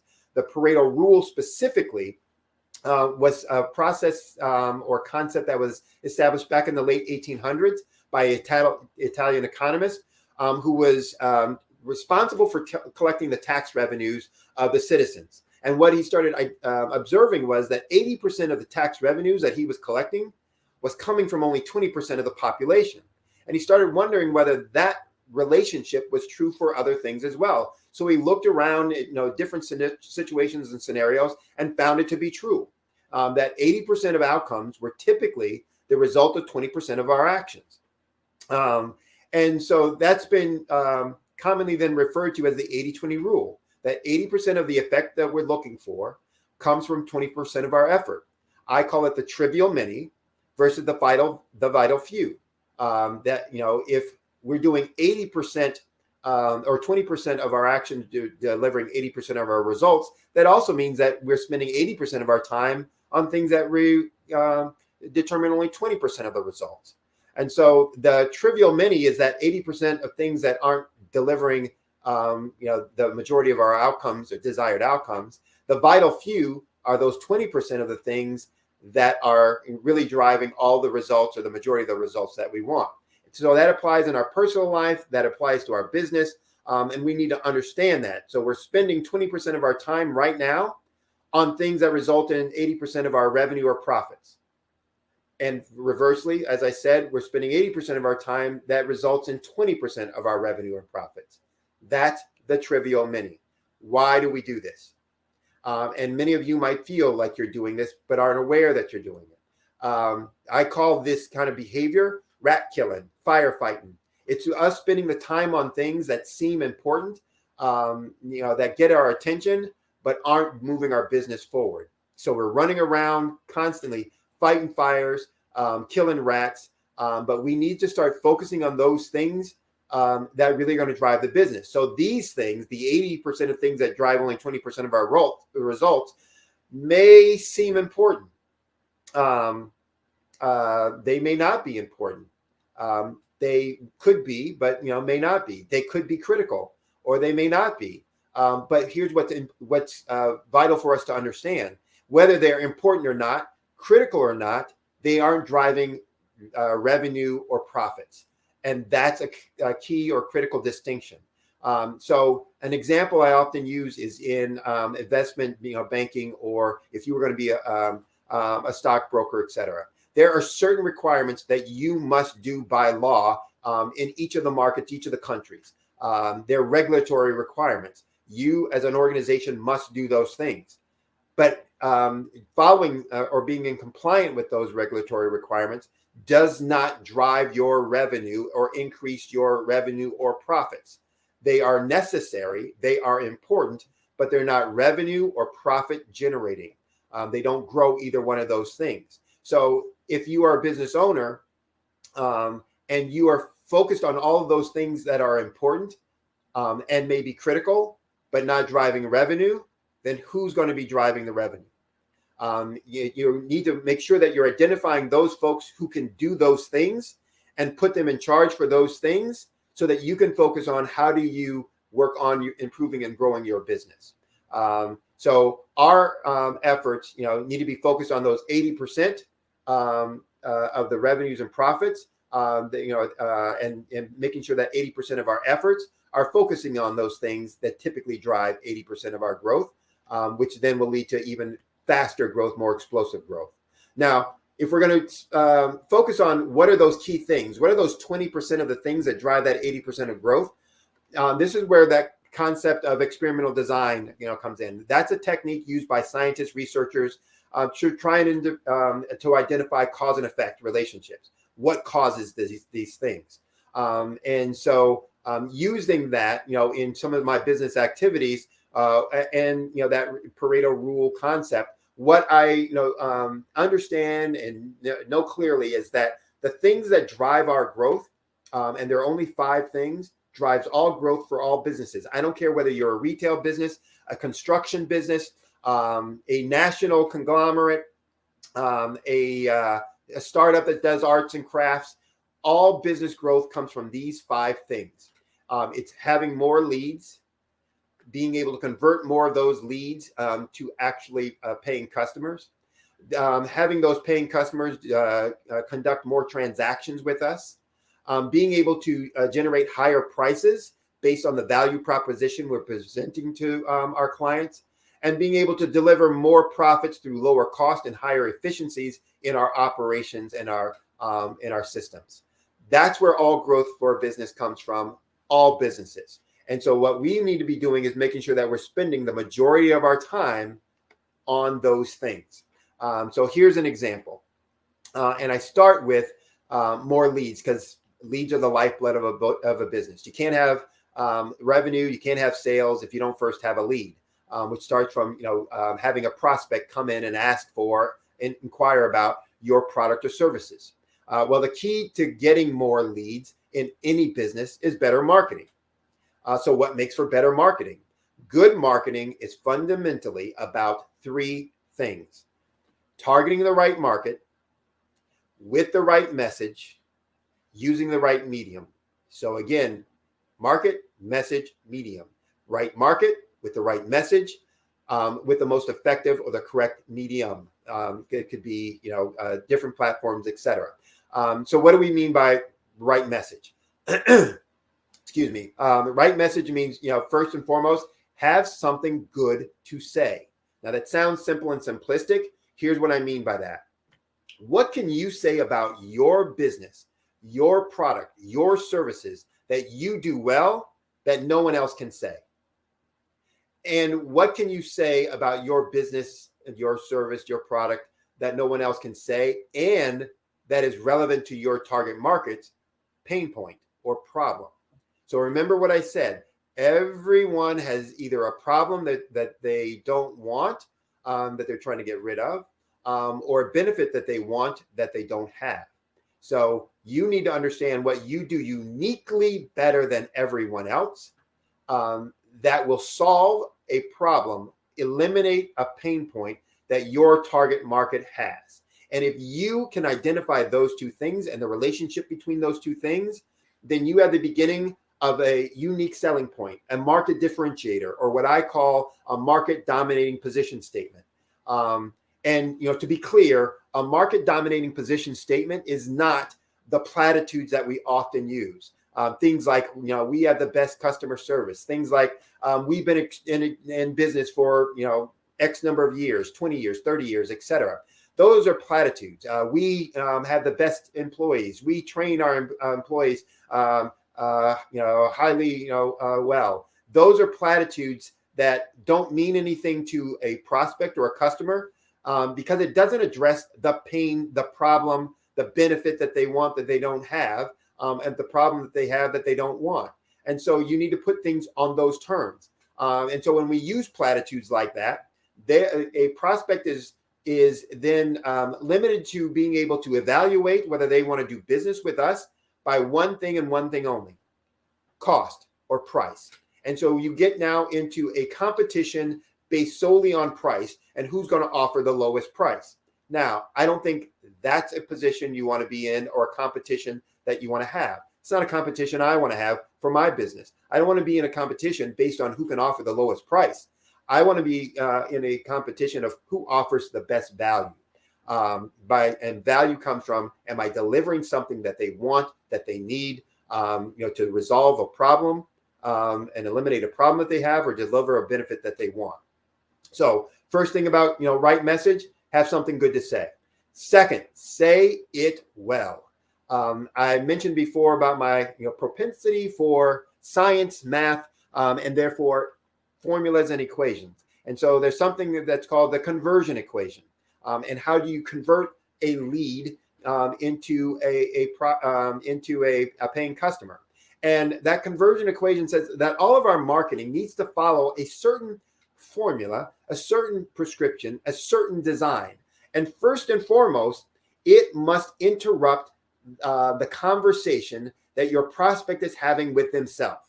So remember the thing that I said. They have a problem that they don't want, or a benefit that a problem that they have that they don't want, or a benefit that they want that they don't have. And in their head, that conversation is going on constantly with them about that problem or that benefit, and how they're going to get it or how they're going to eliminate it.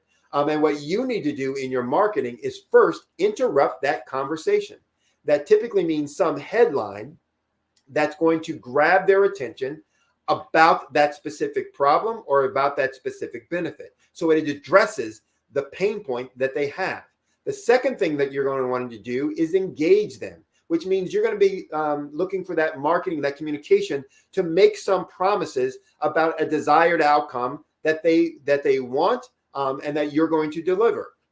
The third thing you're going to do is educate them about what value you provide, how you deliver that, result, that outcome, etc. And then the last thing that marketing needs to do is to create an offer, a call to action. I call the offer a compelling or a Godfather offer. It has to be so compelling that they have to say, I'd be a fool to turn this down. So we have to have something good to say. We have to say it well. So in a construct that follows that prescription or that kind of formula. And then we need to say it as often as we can. Repeat, repeat, repeat. Or as it says on our shampoo, rinse and repeat, rinse and repeat, rinse and repeat. So we're going to do it over and over and over again so that it becomes ingrained in their mind. And have the connection between us and how we are going to solve this problem that we have. So effective marketing, again, requires a right target, right message, right medium. And it's important that it's not one of these, but it's all three of these. And this is a problem that many folks out there have, and many of the clients that I acquire started off, they were frustrated because they paid money to someone that they thought were going to deliver this. And the issue was that they only worked on one of those things. Maybe they were, a digital marketer, and what they were working on was SEOs, or maybe they were a social media firm that worked on the different media platforms, etc. So if you're only working on one aspect, getting how many times do people go to your website? Well, you can get 1 million people going to your website, but if it's the wrong message, or if it's the wrong target market going to that website, you're not going to get any results. You can have the right message, but if you're targeting the wrong people with it in the wrong places, the right people aren't going to ever hear it. You're going to be that tree falling in the woods when nobody's around. Nobody knows that anything happened with you. So it's not one, but it's all three. And that's what I work with my clients to address, is to integrate all three of those things. Right market, right message, right medium. And that's critical. So if that has not been your approach with your marketing, that could be why you're getting that, not could be, that is why you're not getting the results that you want, why things have fallen short, and something that you need to correct going forward into this next year, so that your marketing is hitting it on all cylinders and driving the kinds of leads and the quantity of leads that you're going to want for your business. So what about the next step? If we've got leads, then the next thing that we want to do is convert those leads into paying customers. Getting a stranger to hand you money. So getting a prospect to say yes and hand cash. That's a difficult thing. You know, when someone's a complete stranger to you, they have to develop enough knowledge about what you do and trust in what you do before they're going to say yes and hand you cash. How do you do that? Well, there's different strategies and approaches that you can use. Too many to mention, you know, within this conversation, but let me just give you potentially two. One is a concept that many of you may have heard of, you know, called drip campaigns.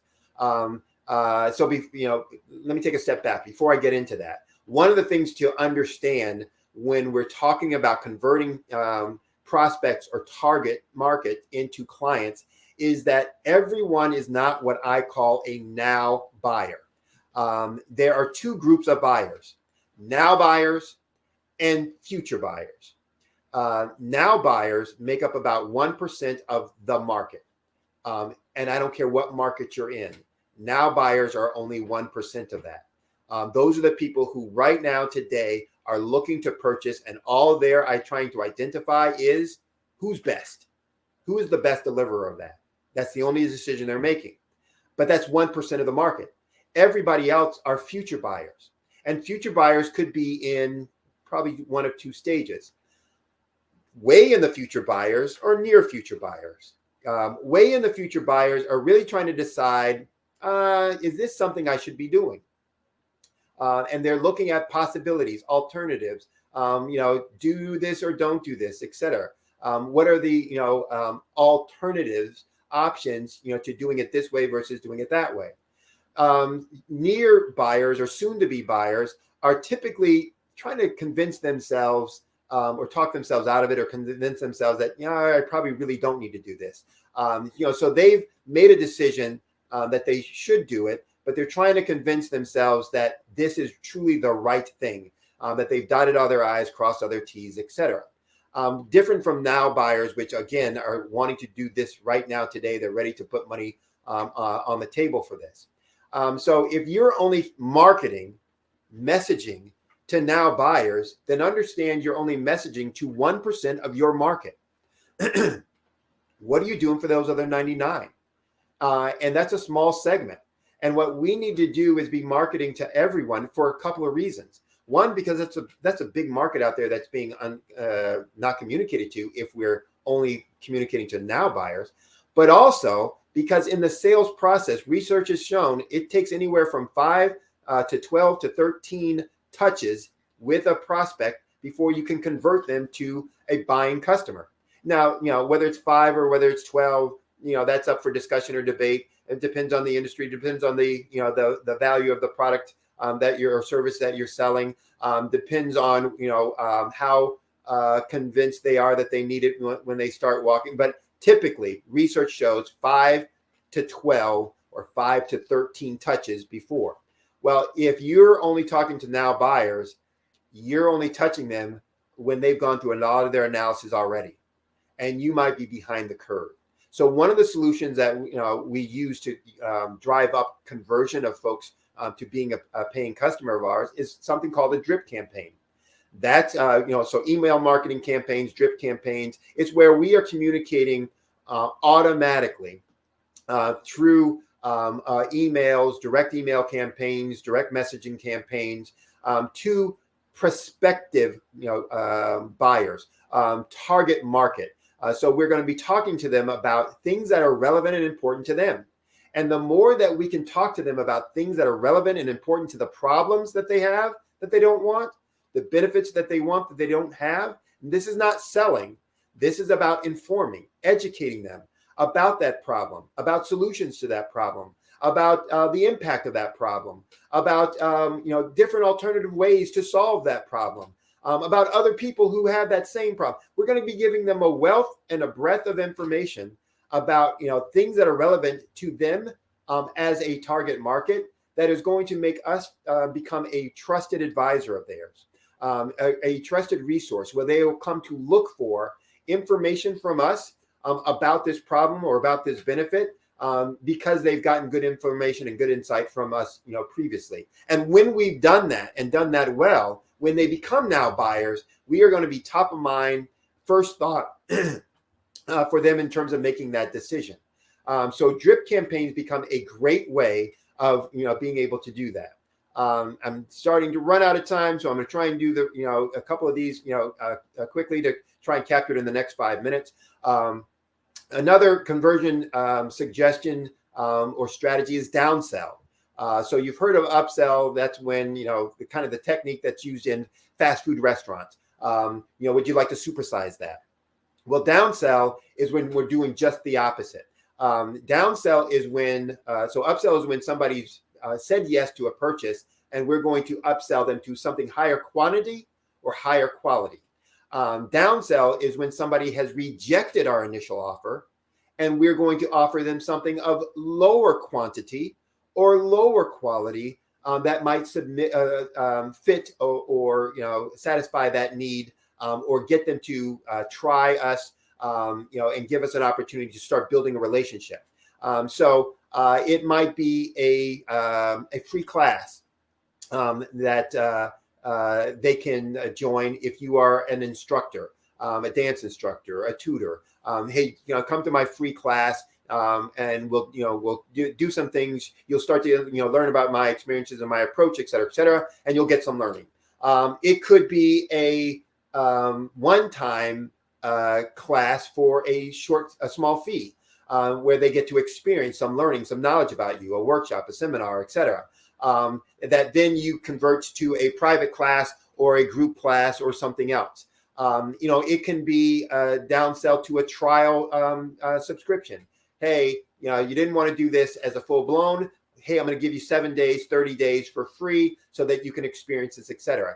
Any of those kinds of strategies, any of those kinds of tactics, I should say, will fit in with this strategy of downsell, where you're looking to, they've said no to your initial offer and looking to offer them something that is of a lower quantity, a smaller size, lower quality, to get them to say yes and to start experiencing the benefits that you offer, the knowledge that you have, and the ways that you can solve their problem. So I'm not going to have time to go into the other three categories. We talked about two, the messaging, so getting more leads, conversions of those leads. The other three areas, more transactions.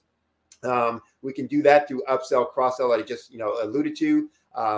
Creating alliances or ventures, joint ventures. Higher pricing.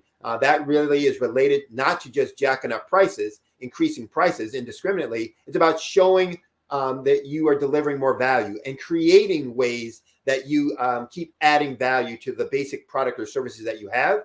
So now when they compare buying your product, your service, they're comparing with all of these values that you present relative to your competitors. And now it's not about price. It's about the value that you're providing. And then more profits. Some of those things are about expense reduction, and some strategies that you can use there. It's about being more efficient, reducing yield losses if you're a manufacturing or product producing kind of organization.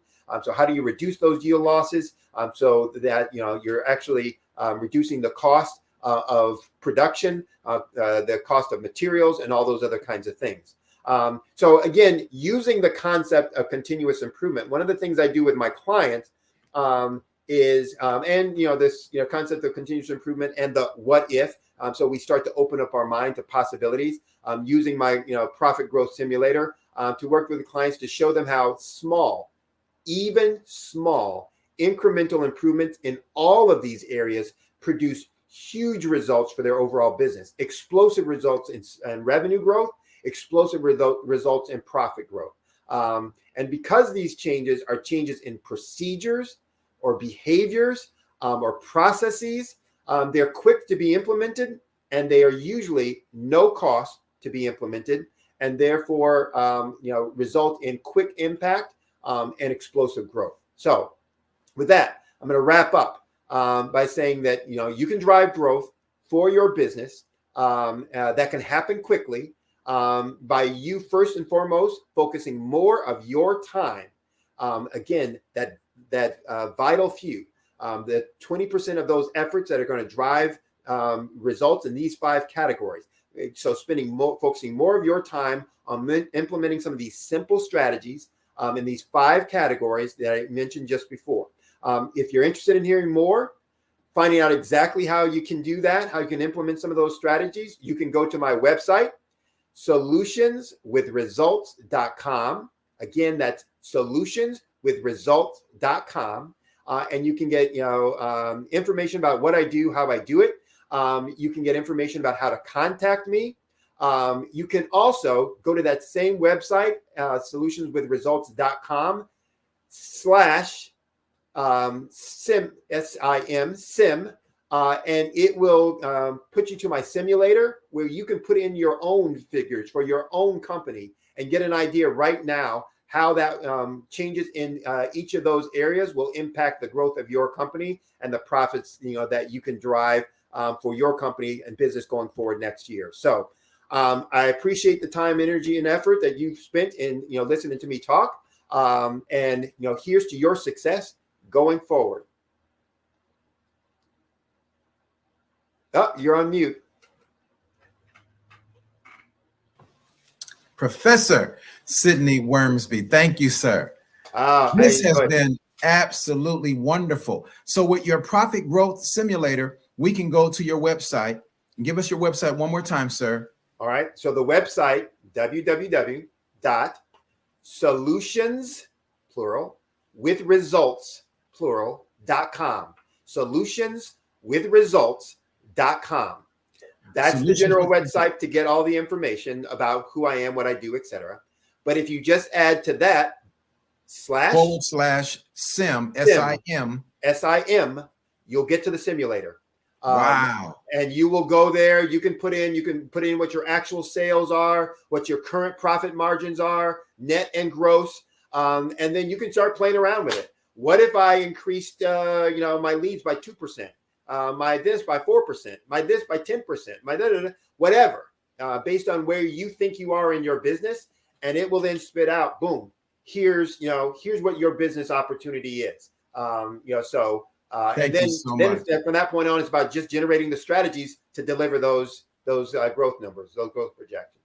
You've given us a wealth of information today, and I learned several things new from you today, especially the Godfather offer. That was awesome.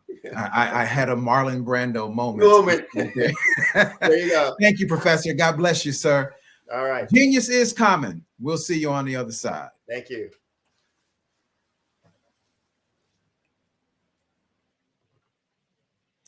Well, family, we have been blessed beyond measure. I want to tell you about the Black Business Expo's mission, and it is to raise funds for high school seniors going to college or K-12 entrepreneurs. This expo is a fundraiser for students. So you can go to www.blackbusinessexpousa.com. That's blackbusinessexpousa.com. And you can donate to the scholarship fund, or you can use Cash App that's on the screen below. All right. And the Cash App below is $BBX USA. That's BBX USA. Our goal is to give laptops and up to $5,000 to 10 students. And students can register online once again at blackbusinessexpousa.com. Every dollar counts, you family.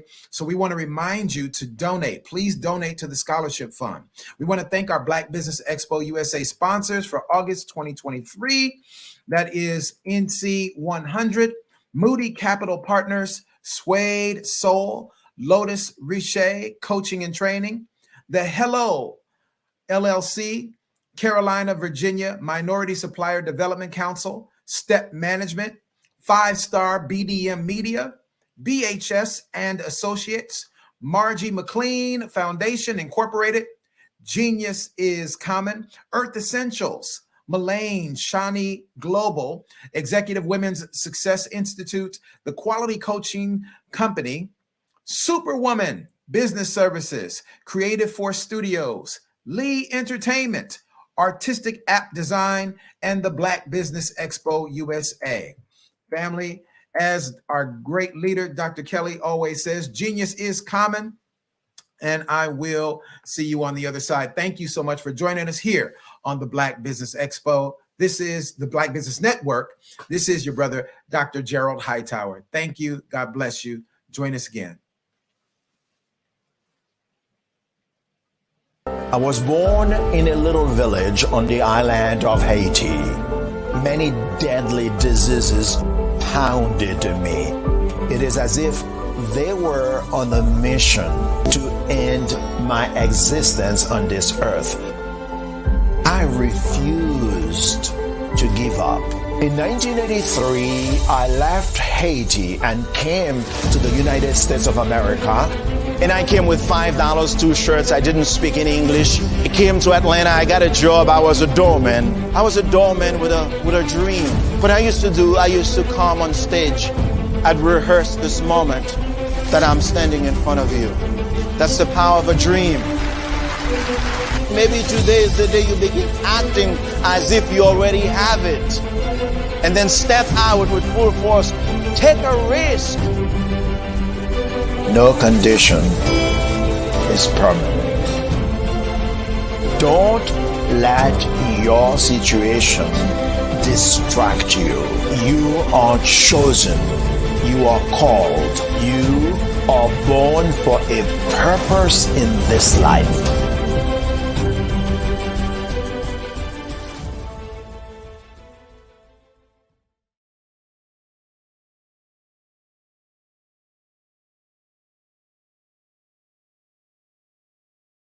Artist to me is a creative expression of something from nothing. You know, it explodes onto the canvas, or it explodes on in my work. One of the things that I try to do more than anything is I try to just give the lines and the movements and emotions and expressions into what I do. Art really means to me a chance to express how I feel deep down inside. Most of my art begins as a thought that I might have, you know, whether it's sports, whether it's history, whether it's a woman or a man. It pretty much starts as an idea of thought before I get into the actual image of what I'm going to draw. I do a lot of historical pieces. I was a history minor in college, and I love to do history pieces. And a lot of times I'm thinking about history, and then I try to make that history impact you as you look at it. That's one of the reasons I do pictures so large. People ask me, why do I do pictures so big? And I tell them, I want the piece to impact them as they're looking at it. To kind of dominate them, dominate their space. And most of my pieces I try to do off page. I don't try to do anything that's going to be in those four corners or in a square. And I want your imagination to be a part of the piece that you're looking at.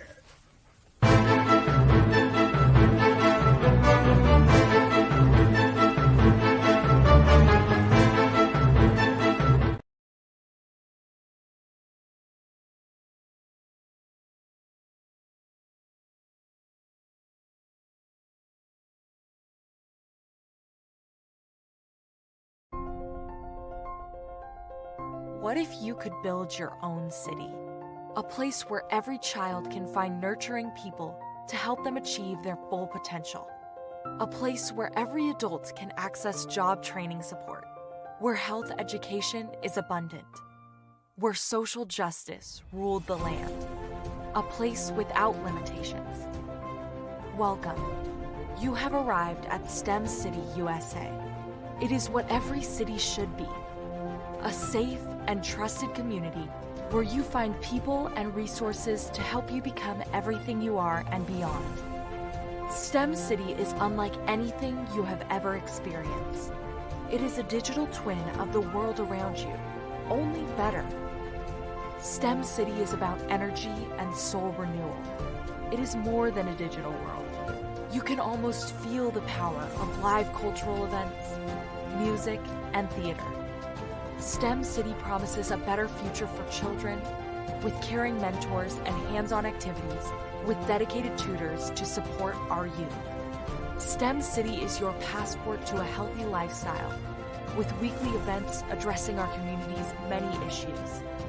STEM City is your financial well-being with helpful information on wealth management, career advancement, job training, and so much more. STEM City is the community you deserve. It is the city where your dreams can come true. STEM City USA, a place in the sky that is accessible to all who reach for the stars.